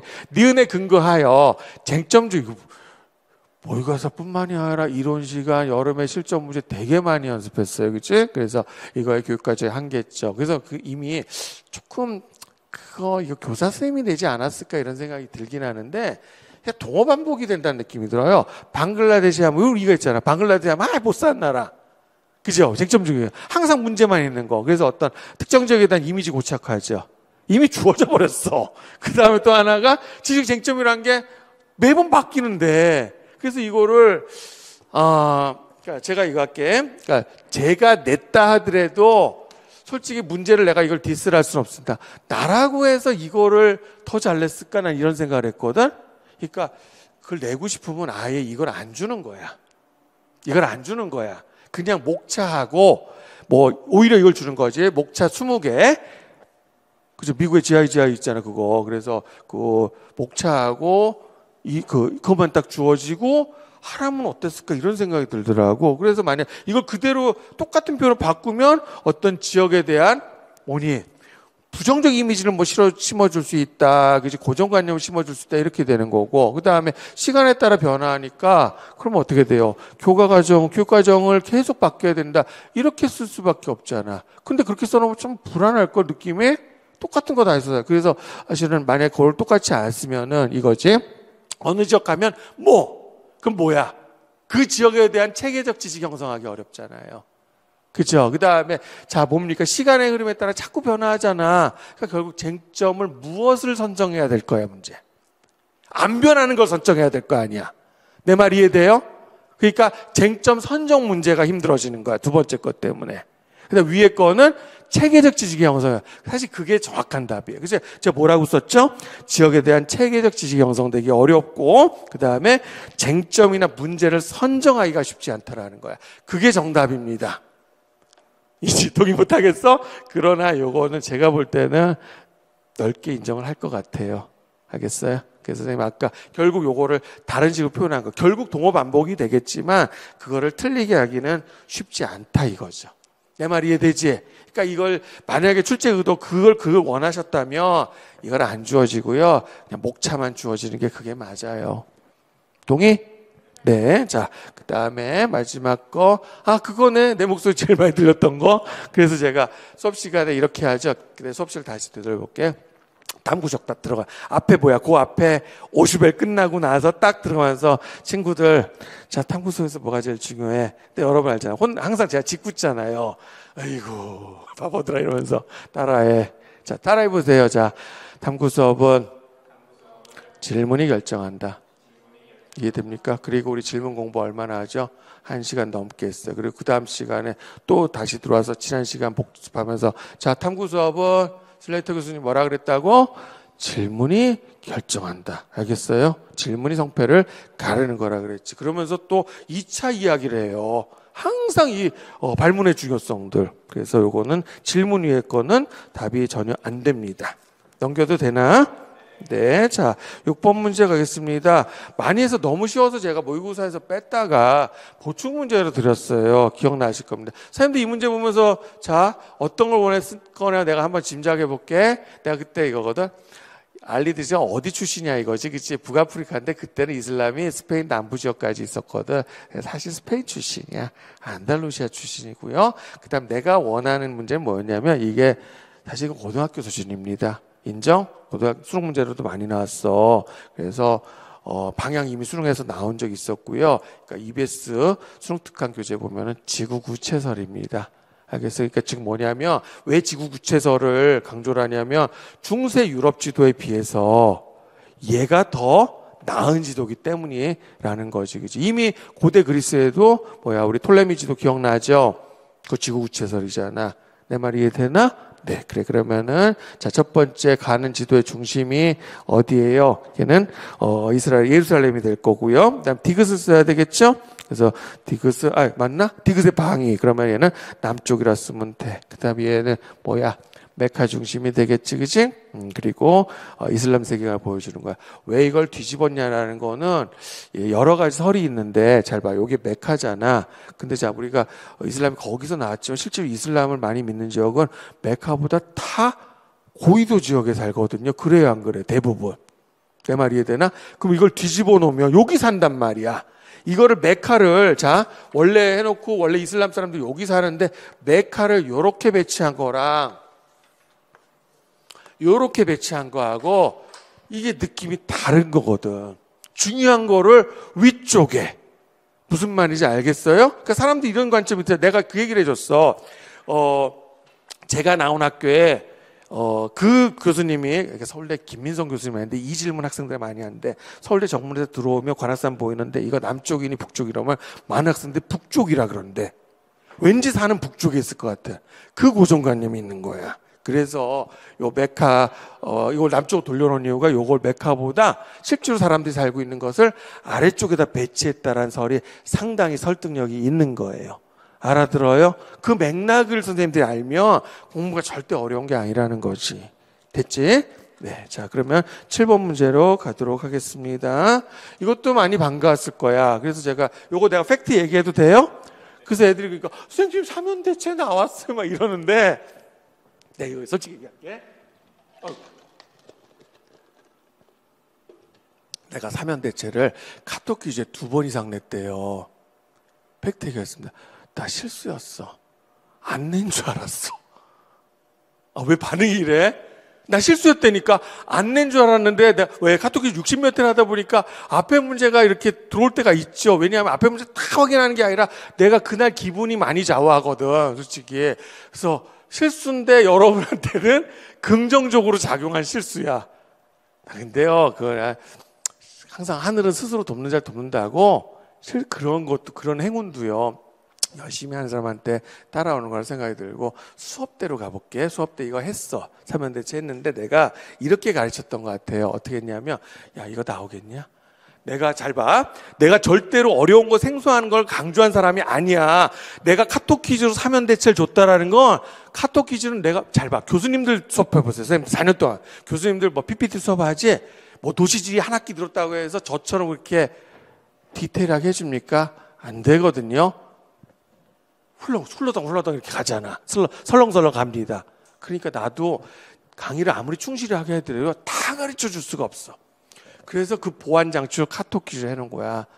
강의 시간에 강조하기 어려운 것들을 주는 거야. 보험인 거야, 카톡 퀴즈. 알았나요? 강의 시간에 내가 어떻게 했냐면 이거를, 야, 이게 나오겠니? 내가 거짓말 안 해? 왜? 강의 녹화하면 진 거잖아. 야, 안 나.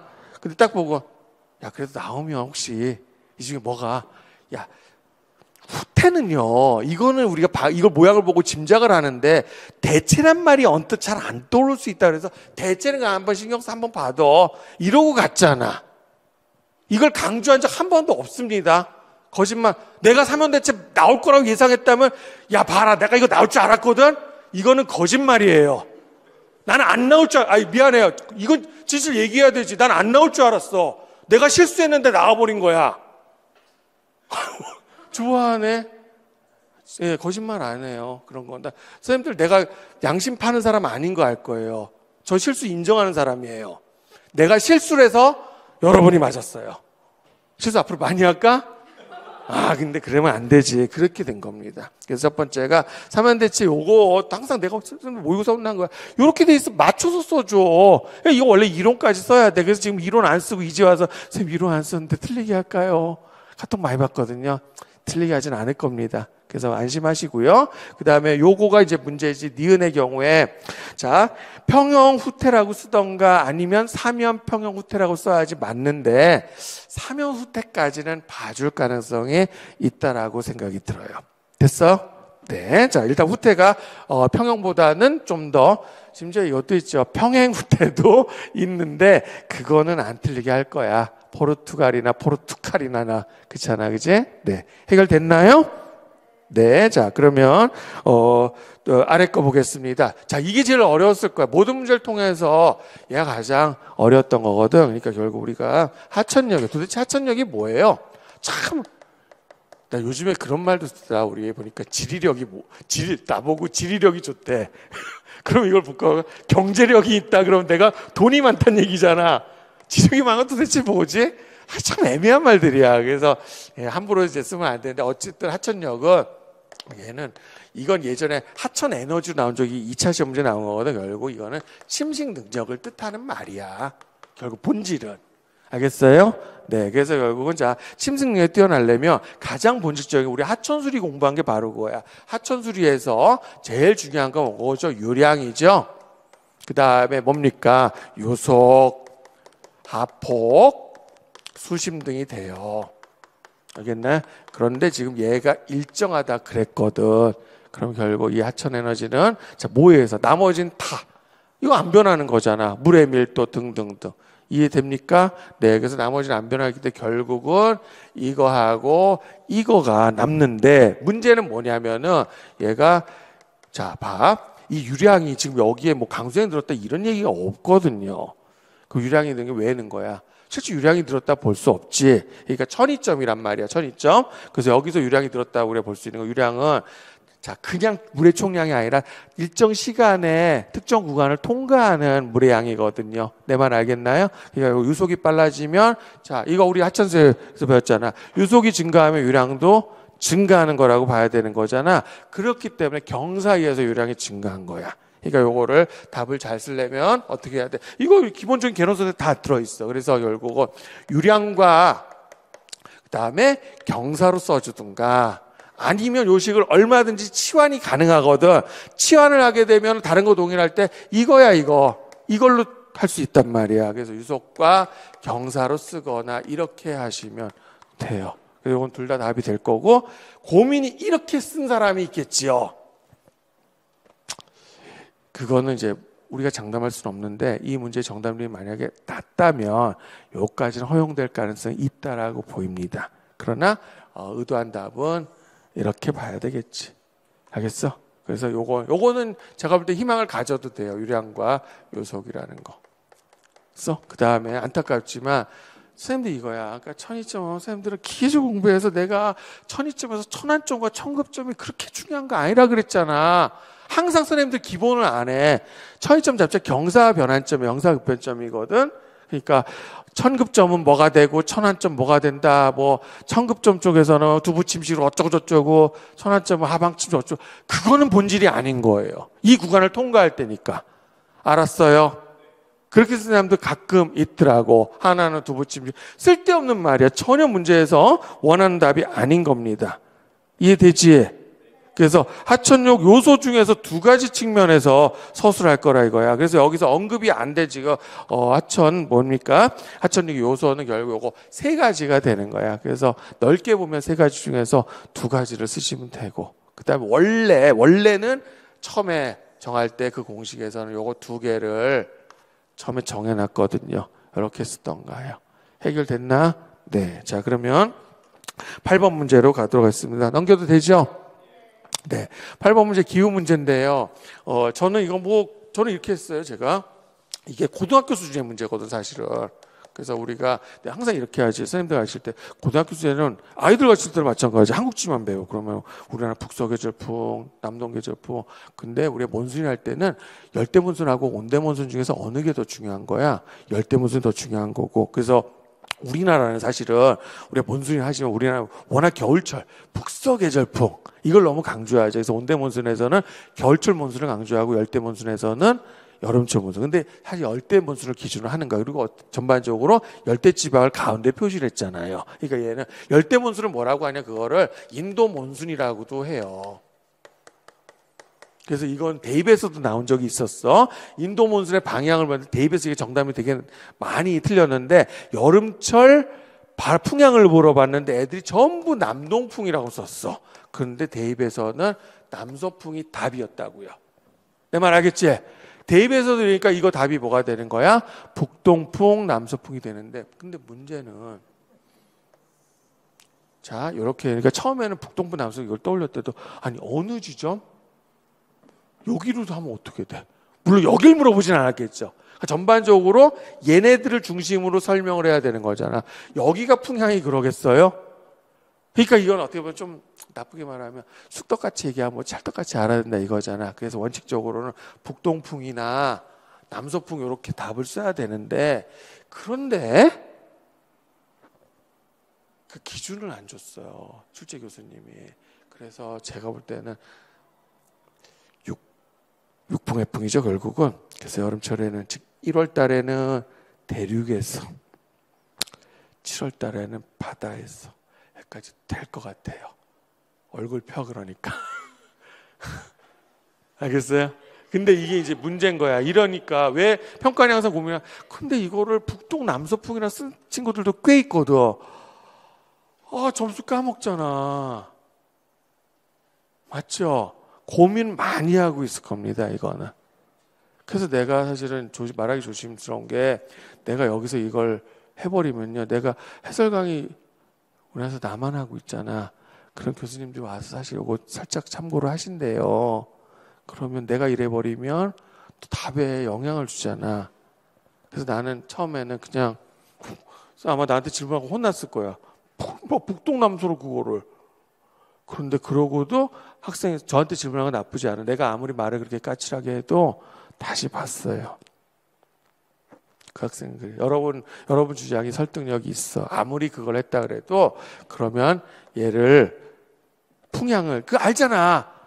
풍향을 무슨 뭐 팔방이로 쓰세요. 이렇게 주어져야지. 그래 안 그래? 그래서 이거는 내가 할 때 인정될 가능성이 어떻게 얘기하죠? 저기는 안 된다. 안 된다? 절대 안 된다. 그죠? 사람 심정이 다 똑같은 거지. 51% 봅니다. 내가 채점하는 게 아닐까.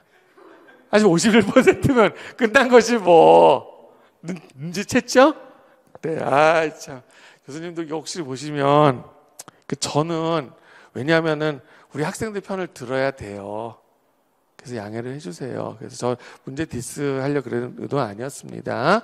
자, 그 다음에 A지역은 7월에는 500mm 이상의 월평균 강수량을 보이지만, 그래서 이걸 대기대수량 관련해서 사실 이거 우리가 몬순이지만 이 본질은 뭐야? 몬순 아니지, 그지? 무역풍이죠, 결국은 그게. 그래서 무역풍이 어떻게 되는 거야? 원래는 남동무역풍이 돼야 되는데, 맞아요? 남동무역풍 맞아요? 그거 그렇게 돼야 되는데 이게 뭡니까? 적도 넘어서 전향력으로 해서 남서풍이 돼버린 거지. 그래서 이건 대기대수량 차원의 셀이니까 이건 그냥 헤들리 순환 쓰면 돼. 보니까 이것도 뭐 비벼 쓴다 그러더라고. 많이 쓰셨더라고. 헤들리 순환, 헤들리 세포만 들어가면 돼요. 됐어요?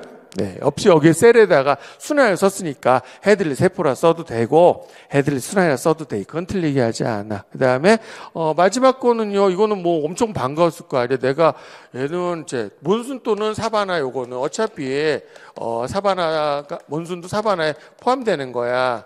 그치? 이 경우에는 그래서 다른 지역도 마찬가지예요. 왜 태국의 송크란 축제를 4월에 하는지를 얘기를 했어요. 이거 물축제지. 이전까지는 강수가 적잖아. 그래서 결국은 어떻게 돼? 이제 이 이후로 우기가 형성이 되면은 이제 물이 많아 풍족해지니까 우리 부처님 불상도 닦아드리고, 그렇죠? 그다음에 내가 인도 여행 언제 해야 되는지를 얘기했잖아요. 그래서 인도에서 최난원은 언제 걸친다고? 4월 말이나 5월 초 정도. 4, 5월 이거 많이 했어. 워낙 많이 해서 내가 모의고사 때도요. 결국 이거 지겨울까봐 막지막에 빼줬어. 작년이니까 이거 끝까지 했었는데 실전 문제에서도 많이 했었으니까. 그래서 결국 자 사바나의 건기는 불의 시대. 내가 왜 웃냐면 채점을 하는데 이런 거 이제 우리 지휘경론 쪽에서 볼 때 메타인지적 이동 알죠? 저렇게 답을 쓴 거야. 이해를 도우려고 그랬는데 사바나의 건기는 자 몬순의 건기는 불의 시대이기 때문에 마음이 얼마나 아파요. 내 말 이해되나? 네, 그래서 원래 전반적으로면은 태양고도가 올라가는 시기는 6, 7월이잖아. 7월 이후가 최난이 나와야 되는데 실제는 4, 5월이 최난월이야. 비교하자고. 그래서 자, 요걸 하고 7월이야. 그래서 이때가 최난월이 되는 겁니다. 반면에 이쪽이 자, 기온이 내려가는 거죠. 그렇죠? 왜요? 우기를 갈수록 구름의 양이 증가합니다. 구름 증가하면 대기 투명도는 낮아지는 거고 이 구름이 알베도를 증가시키는 역할을 하는 거죠. 됐어요? 그러면 반대로는 울량이 적어. 즉 대기 투명도가 높아. 그러면 알베도는 낮은 거죠? 알겠어요? 그래서 이때 최난이 나타나는 거죠. 그러니까 조심해서 써야 돼. 그냥 쓰면 안 되고. 그러니까 여기서 지금 뭐냐면 이게 답세 쉽지 않은 게 여름에 우기인 7월 이전에 나타나는 이유를 쓰세요 라고 했는데 양쪽 다 될 수가 있단 말이야. 그래서 밝혀줘야 돼. 건기에 최난원이 나타난 이유는 이거고. 듣고 있습니까? 네, 우기인 7월 이후에 최난원이 나타나지 않은 건 이렇게 써줘야 되는 거지. 둘 중에 밝혀줘야 돼. 이건 딴 데 보지 마시고 내 말 알겠어요? 밝혀줘야 되지. 나는 아니까 이렇게 쓰면 안 되는 거야. 나는 알고 썼어. 읽는 사람 입장에서 맞도록 써주셔야 돼. 계속 많이 혼났잖아 이게 우리 모의고사 보면서. 됐습니까? 네, 그럼 8번 문제 다 됐어요. 9번 문제로 가도록 하겠습니다. 9번 문제 시기경론 문제네요. 그래서 첫 번째, 뭐 워낙 평가는 많이 했어, 그죠? 대답 안 해. 로브릭 하는 거 연습 얼마나 많이 했어요. 그래서 이거는 그냥 우리 너무 허무하게 사실 하는 문제죠. 그래서 진단평가입니다. 그 다음에 니은은 그러면 총괄평가가 되겠지. 그래서 먼저 뭐 물어봤냐면은, 자, 기억, 니은 용어 썼으니까 끝났고, 그 다음 두 번째야. 디귿에 근거해서야. 디귿 가볼게요. 온라인 게시판 평가 문항을 올리신 목적은 등수를 매기는 것이 아니라 선지식 확인하는 거잖아, 지금. 그게 바로 진단평가의 목적이 되는 거 아닙니까? 알겠어요? 네, 그래서 결국 수업 설계를 위해서 진단평가 해놓은 거지. 애들 수준을 알아야 되지. 애들 뭐 중학교 때 그냥 다, 뭐야, 학교 가서 급식만 먹었는데, 그거를 무시하고 중학교 교과서에 있다라고 해서 무조건 그거 생략하고 하면은 안 되는 거란 말이야. 내 말 이해되죠? 네, 그래서 그렇게 학습이 시작되기 전에 학생들의 사전 학습 정도를 관찰하고 측정하기 위한 도구이다. 그죠? 진짜 평가가 목적이 아니지, 얘는. 네, 됐고. 그 다음에 뭐 이거 상대평가가 되는 거니까 교준 잠조 평가. 그죠? 그래서 요거는 뭐 크게 어렵지 않아요. 뭐 보니까 채점해 보니까 비교적 다 양호하게 선생님들이 쓰셨더라고요. 자, 10번 문제 갑니다.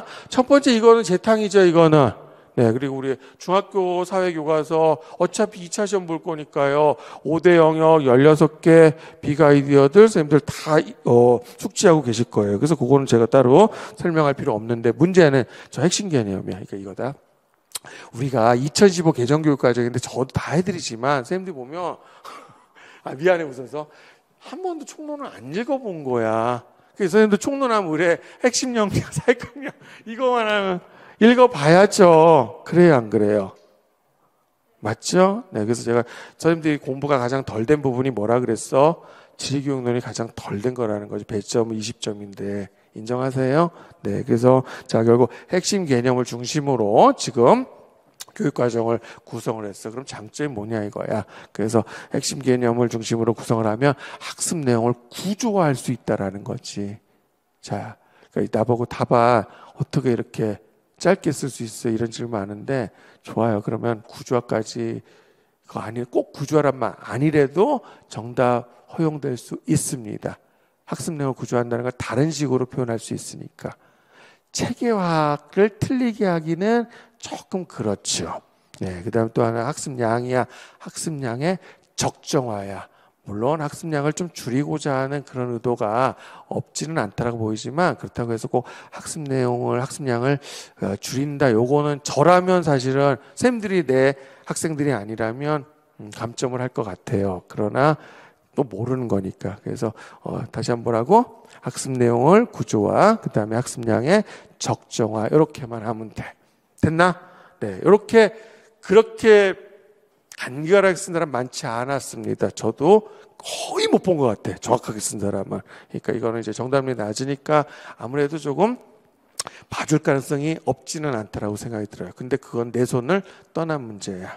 내가 뭐라고 알갈 수 없는 겁니다. 됐고, 그 다음에 두 번째가 공간 분석이 되겠고요. 엘바지의 실천적 지식. 엘바지가 주어졌으니까, 그지? 교사의 전문성 물어본 거잖아. 가끔 자꾸 상황적 지식을 쓰는데 그거 그 뜻 아니라 그랬잖아요. 알겠어요? 얘기 안 해. 여기 이제 상황 나왔다고 해서 상황적 지식 쓰면 안 된다? 예, 절대 안 돼. 자, 그러면 10번까지 된 건가? 네, 그래서 끝까지 안 가셨네요. 네. 11번. 자, 그래서 제가 요거를 해설 처음에 간략하게 들었다가 해설을 고쳐서 거의 한 페이지 드리지 않았습니까? 읽어보셨어요? 아니, 안 읽어보고 들어왔어?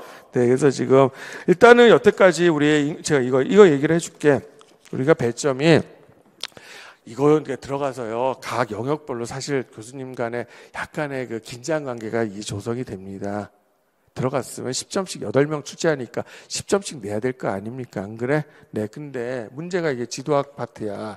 지도학과 GIS가 이거를 10점을 내면 우리 학교는 그런 거 없는데 그게 난리가 나거든. 그래서 이거를 6점으로 하고 그다음에 자, 문화지리에 인구지리가 이제 딱 남는단 말이야. 그래서 문화지리 쪽에서 인구지리를 안 내고요. 인구지리가 그래서 항상 인구지리 문제가 4점으로 나오는 이유가 이거야. 그래서 제가 인구지리 강의하면서 인구 이론보다는 결국 어떻게 되고 계량화된 문제라고 항상 이렇게 얘기를 했죠. 계량화 문제로 출제를 할 수밖에 없는 이유가 바로 그거야. 그래서 이거는 그래도 이 교수님들이 충분히 할 수 있는 거니까. 그래서 누가 들어간지 사실 끝까지 몰랐는데 이거 처음에 그래서 만약에 올해 문화지 파트 교수님이 첫 출제에 들어갔으니까 만약에 지도학 지하 쪽에 선배가 들어가면 야 인구지 네가 가져가고 우리 10점 낼래 이럴 수도 있다는 조심. 근데 그렇게는 안 된 것 같아. 둘 다 처음 들어간 거예요. 그래서 원래대로 이렇게 된 거예요. 내 말 알겠지? 네. 그래서 잘 봐요. 여태까지 제가 선생님들 저하고 왜 이 얘기는 좀 하고 싶어. 제가 선생님들의 그 뭐랄까 시험 공부 태도에 대해서 사실 처음에 많이 잡아주려고 하잖아. 그럼 인구지리 파트 보면 자, 첫날은 그냥 열심히 수강하는데 첫날 끝부분에 이제 인구 구조 쪽이 와요, 항상. 그럼 인구 구조의 이 계량화 문제에 대해서 많이 제가 실전 문제, 그러니까 연습 문제도 많이 풀어도 그러지. 여기 선생님들이 진료하는 거라고. 내가 매우 볼륨을 줄여놨는데도 불구하고 왜? 나 수포자인데 속으로. 다른 핑계를 대겠지만 나는 수정 여기 있군요. 자꾸 핑계를 댄다고요, 사람이. 그래서 여태까지 근데요, 봐요. 여태까지 냈던 그러면서 어떤 인구 지표들 계산하는 문제도 있었지. 그 어떤 것보다 이게 어렵게 출제가 됐잖아. 내가 만약에 선생님도 요거야 내가 참은 거야. 난 이거 너무 좋아하는데 내가 만약에 표준화 사망률을 내 강의 중에 제일 처음에 나오죠, 인구가. 하면 여러분들 오늘은 안 갔네? 아마 반은 갔을 거야. 그래요, 안 그래요? 근데 이제는 나도 이 문제 감사하더라고. 나도 그럼 이제는 내 말을 듣겠네라는 거지. 이해되죠? 오히려 계산 문제가 쉬워요. 이게 쉬워요. 얘는 지금 계산하라고 안 했거든? 이게 더 어려운 거야. 그리고 사실 마지막 답 알고 쓴 사람 내가 읽어봤는데 단 한 명도 없었어요. 무슨 말인지 알죠? 그래서 답안이 좀 넓게 허용이 될 가능성이 있는 거야. 그래서 내가 요거는 강의 시간에 이거를 가르쳐 준 적이 없어. 나도 거짓말 안 해. 왜? 하고 싶었지. 나도 안 가지고 내가 설명해 줄게. 그러니까 내가 아까 거기 사례를 들었어. 우리가 자 사례 들면 여러분 작년에 85점 받았대 칩시다. 여기 보니까 우리가 이번에 초수 응시생은 안 계시네 지금 보니까. 근데 올해 자체점을 해봤는데 올해 작년보다 점수 올랐다는 사람 봤어요? 거의 못 본 것 같지. 있기는 있을 거야. 근데 대부분 이렇게 됐을 거예요. 그러면 누가 잘한 거예요? 이 사람도 작년에 같은 사람이야. 그러면 올해 성적이 떨어진 겁니까? 아니죠. 절대 떨어진 거 이거 오른 겁니다. 뭐가 발생하지? 이게 발생하는 거야. 자, 대표적인 사례가요. 사람들 수능 본 지 몇 년 지났지만 수능 볼 때 선택하면 굉장히 고민되지. 그래서 애들이 어디로 가? 이 착시 현상의 대표가 뭐야? 우리 욕해야죠. 우리 질이 왜 이렇게 됐어요? 그 개씨 생활윤리 그렇게 된 거 아니야. 여러분들이 지금 당면 문제 선생님들 이제 발령 받을 거죠? 아이들은 어떻게 설득할래? 선생님 생활윤리가 쉽대요. 어떻게 설득할 거야? 방법 알려주는 거야. 생활윤리 선생님 다 생활윤리요. 선생님 제 친구가요. 우리 오빠가요. 우리 선배가요. 삼국지리 3개월 열심히 공부했는데 세계지 3개월 공부했는데 40몇 점 받아갖고요. 근데요 그거 포기하고요. 일주일 생활윤리 공부했는데 만점 받았대요. 알겠어요? 저기 무슨 뭐 이지영 선생님하고 했더니 안 되지? 그거예요. 착시 현상이야. 이거는 선생님들이 내가 이거 인생 선배로서 얘기를 하는 거야. 여러분 이제 올해 붙으실 거잖아. 이제 다시 공부할 필요가 없어? 그래서 우리가 도입된 게 뭐야? 예전에 제가 대학 시험 볼 때는 그 표준 점수 제도가 없었던 거야. 시험이 쉬우면 오히려 뭐야? 시험이 적절히 어려워야 이게 잘 나오죠? 뭐야? 너무 쉬워버리면 그런 거 하면 생활률 처음에 첫 해내 기억나는데 만점자 비율이 몇 %였더라. 그래서 1등급 다음에 4등급이 하나 틀리면 4등급이었어. 우리 세계지도 좀 애들이 너무 어렵다니까 쉽게 나니까 우리 한번 등급 블랭크 있었잖아. 1등급 다음에 바로 3등급. 이해되나? 착시 현상인 겁니다. 네. 그래서 자 이렇게 봅시다. 우리가 한국하고 내가 가나 얘기했죠. 그래서 한국하고 가나의 출생률 지표를 주어지고 얘네를 가려. A 국가하고 B 국가, 한국과 가나를 이렇게 집어넣어 보세요 하면 답 찾을 수 있어요, 없어요? 있지요. 그런데 자, 해놓고 똑같은데 이거를 사망력 지표를 주는 거야. 사망률, 조사망률을. 그러면 되게 어려운 문제가 돼. 이건 외우지 않으면 못 푸는 거야. 어디가 더 높을지 몰라요. 왜요? 여기는 노인네들이 많아. 여기는 어린애기들 사망률이 많을 거야. 여기서 갈등이 생기죠. 내 말 이해돼? 그리고 자 이거야. 연도별 사망률 지표 주는 거야. 그래서 한국은 사망률이 올라가고 있고 가나는 사망률이 내려가고 있는 거야. 이거 어떻게 해석할 거야? 아, 한국이 되게 살기 안 좋은 나라가 되는구나. 가나는 살기 좋은 나라가. 내 말 알겠습니까? 착시 현상이 되죠. 그러면 왜 그러냐면 쟤는 자 우리가 조사망률을 계산하면 전 인구분의 사망률이 될 거 아니야. 뭐 곱하기 1000하든 뭐든. 그러면 여기는 결국은 연령별 구성비가 또는 성별 구성비도 사실 돼요. 어떤 국가 지나치게 남추고 또 왜 남자와 여자 사망률이 좀 다르거든. 그러니까 그게 영향을 미쳐버리는 거야. 어떤 지역에 자 A라는 국가는 출생률이 빵이야. 그래서 애들이 안 태어나가지고 그러면 어떻게 돼? 이 나라 사망률 장난 아니겠죠. 그럼 가난 사망률이 그러면 어떻게 돼요? 적겠지. 그럼 무슨 생각? 아, 이 나라 사망률 높아? 그럼 이 나라 가서 살아야 되겠네. 왜? 여기 가서 살아야 오래 살 것 같잖아요. 알아듣습니까? 그래서 등장한 개념이 표준화 사망률이야. 그래서 이제 일단 궁금한 거, 선생님 표준 사망률 썼는데 괜찮을까요? 아마 봐줄 거예요. 표준 사망률까지를. 근데 장담 못합니다. 됐어? 네. 두 번째야. 여기 보면 잘 봐. A 국가하고 B 국가인데 자 유소년층, 청장년층, 노년층이야. 그럼 이 나라는 이게 엄청 많아. 그 다음에 자 여기는 유소년층, 청장년층, 노년층. 이 나라는 얘가 많아. 그러면 무조건 조사망 이쪽이 높겠지. 듣고 있어요? 그런데 이건 어떻게 돼? 표준 인구야. 즉 이 나라하고 이 나라 어떤 기준 나라야. 기준 나라의 이상적인 또는 기준 나라의 또는 어떤 나라 내에서는 기준 연도야. 우리나라 같은 2005년을 써요. 그때의 연령별 구성비를 적용하는 거야. 그래서 이때 사망률하고 비교를 하는 거야. 내 말 이해됩니까? 이때는 자 노년층이 10%였어. 우리나라 얘기할게요. 우리나라 2005년 말 10%였어.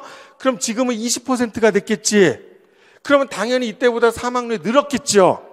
그런데 이때는 노년층이 10%였는데 지금 20% 낸 거니까 이건 이것 때문인 거잖아.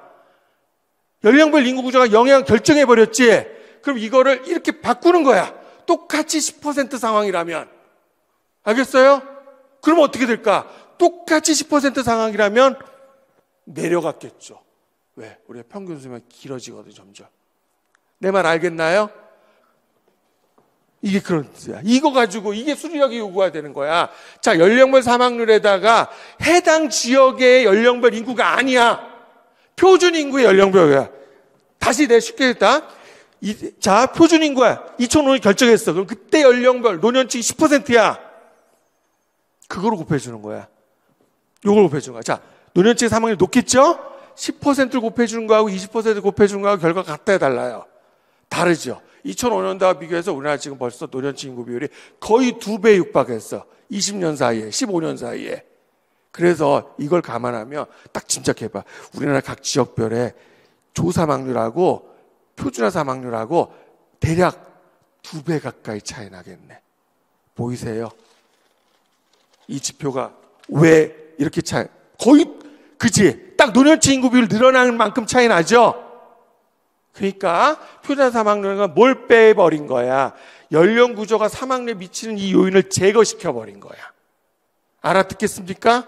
네, 그러면 다시 설명할게. 자, 그러면 대구야. 대구하고 울산하고 조사망률을 비교하니까 대구가 상당히 높죠. 몇 배쯤 높니? 4.7, 6.2가 한 1.3, 4배 정도, 한 30% 가까이 높은 것 같다. 그죠? 네, 그러니까 여기는 조사망은 얘가 높아. 근데 여기는 지금 뭐냐면 이거는 뭐가 결정한 거지? 얘는 인구 구조가 결정해버린 거야. 알겠어요? 그러면 자, 표준화 사망을 바꾸니까 얘가 1인가 그렇고 3.2죠? 얘는 뭐야? 이 차이는 연령별 구조가 영향을 안 미친 거야.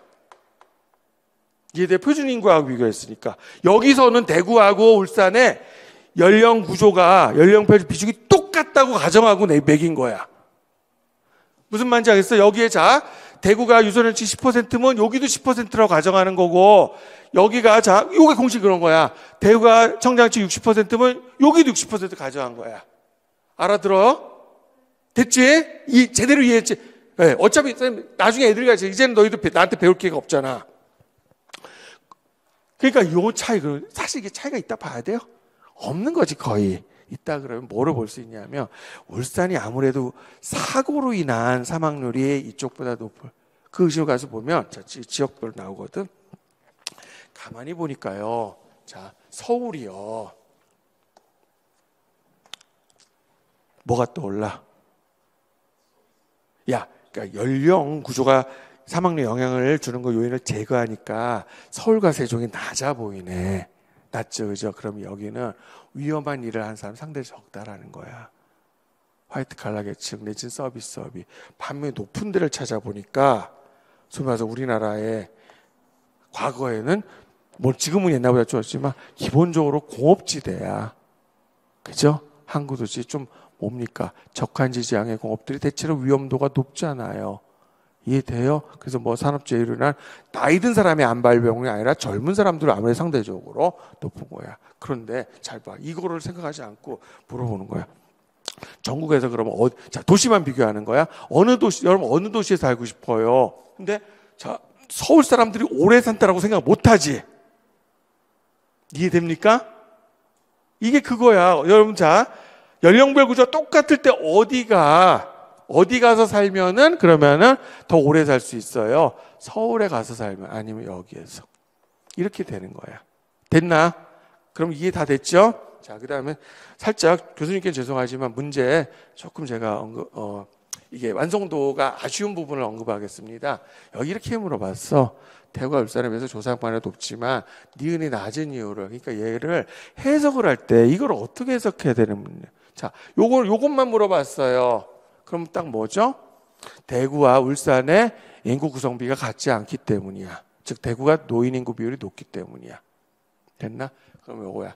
니은이 낮은 이유를 설명하래요. 그러면 얘는 뭐라고? 표준화 사망률이 낮은 이유는 뭐라고? 얘는 연령 구조가 원인이 아니죠. 그런데 이거라고 왔어. 그럼 답 없지요.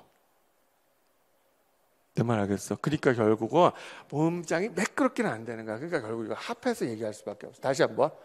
대구가 울산보다 표준화 사망률이 낮은 이유는 설명 가능 불가능. 짐작은 하지만 그거는 산업과 관련된 거야. 생활 수준이나 산업과 관련된 거야. 내 말 이해돼요? 자, 가나하고 우리나라 비교하는데 우리나라가 표준화 사망률이 낮아. 우리나라 잘 살아서예요.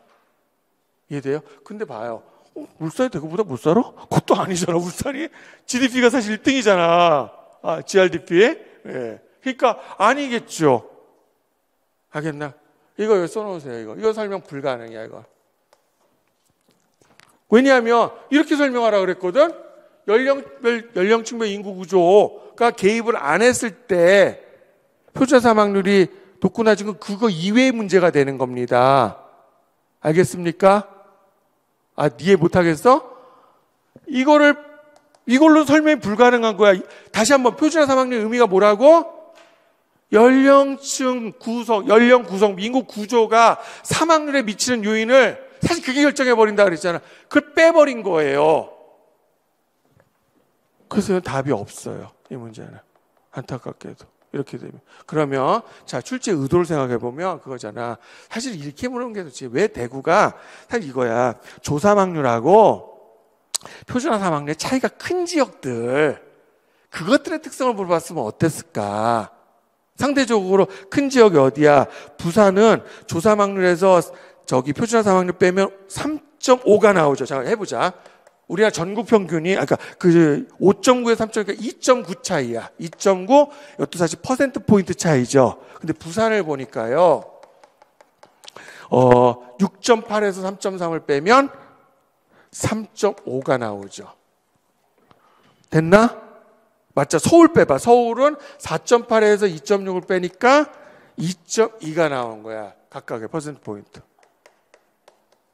이걸 물어봤어야지. 즉 뭐냐면은 부산이 서울보다 노년 인구 비율이 높기 때문이야. 사실 전국에서 가장 늙은 도시가 어디라 그랬어? 부산이라고 내가 얘기했지.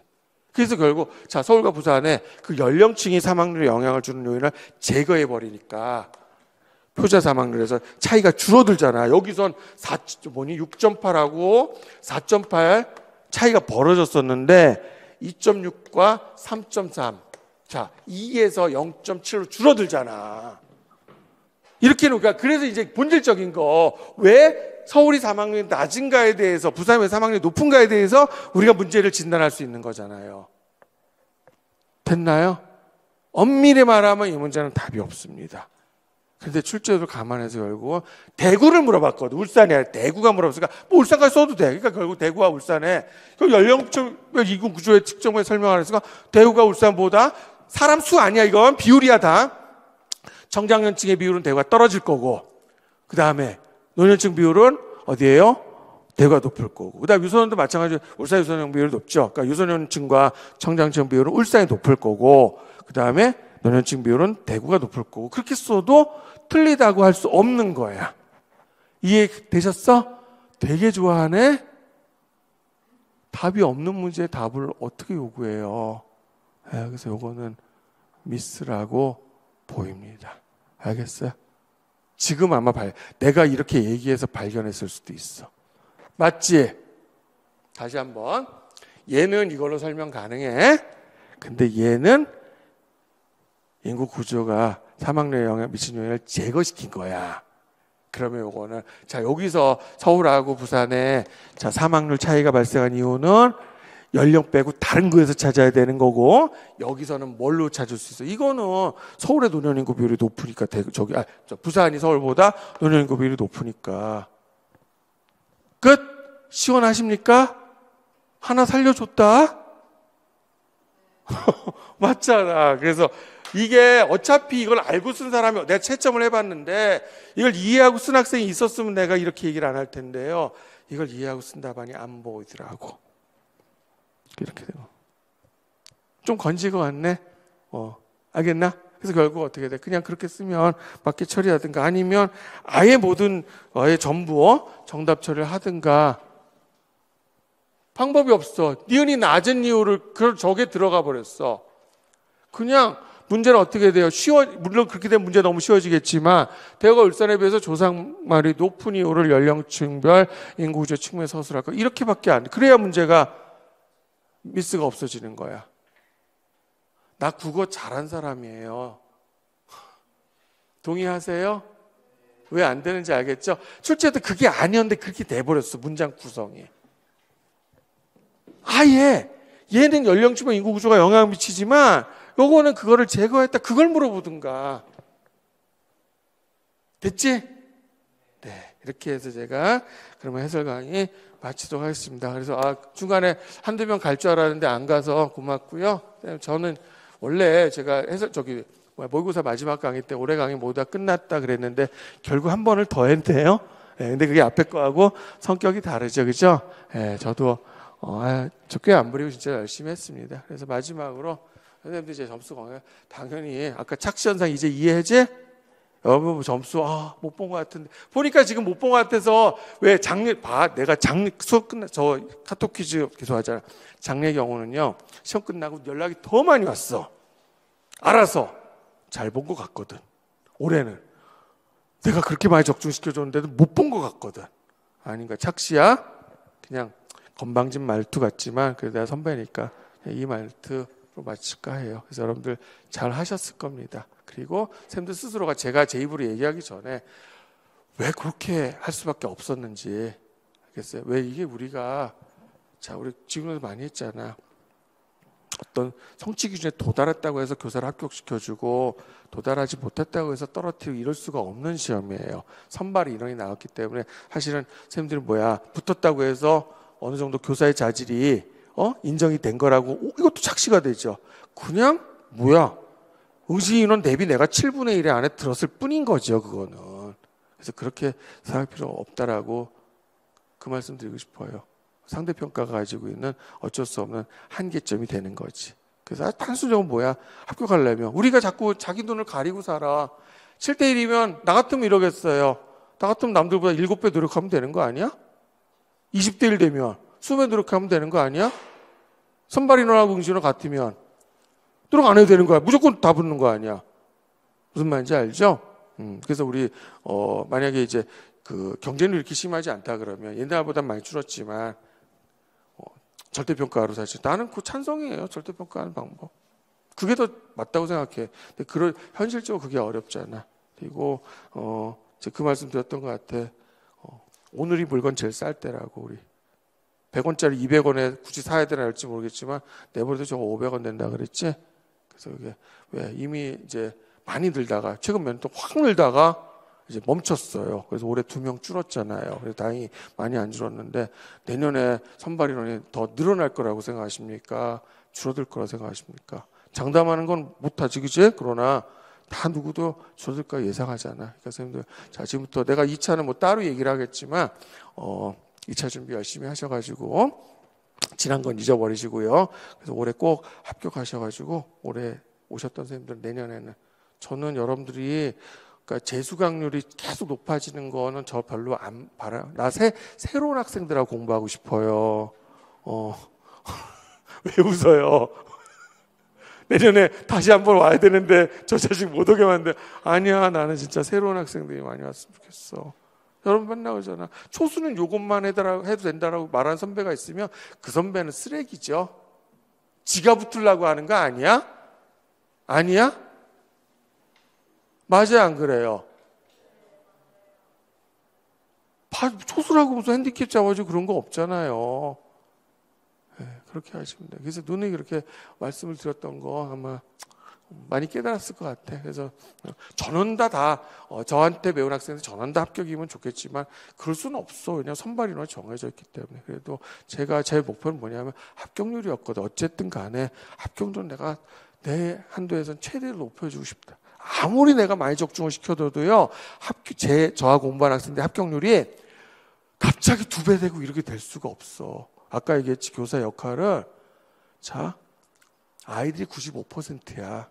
결국 교사는 거기에 5%, 최대로 5% 영향을 미쳐요. 그래서 저는 목적지 다 도착을 해서 선생님들이 어긋난 방향으로 가지 않도록 제가 해드렸던 거는 방향 전환 역할이었습니다. 네, 그래서 아무튼 선생님들 전부나 고생 많으셨고 그다음 2차 남았으니까 또 하셔야 되지만 또 저 이것을 마쳐야죠, 그죠? 네, 저 열심히 했고요. 그다음에 제가 기분 좋은 이유가 적중을 많이 해서가 아니라는 걸 선생님들 오늘 알고 가셨으면 좋겠습니다. 그 말을 언제 계속 하고 싶었는데 못 하고 있었던 거야 지금까지. 근데 올해 그래도 기회를 줘서 그 부분에서 보람 느낍니다.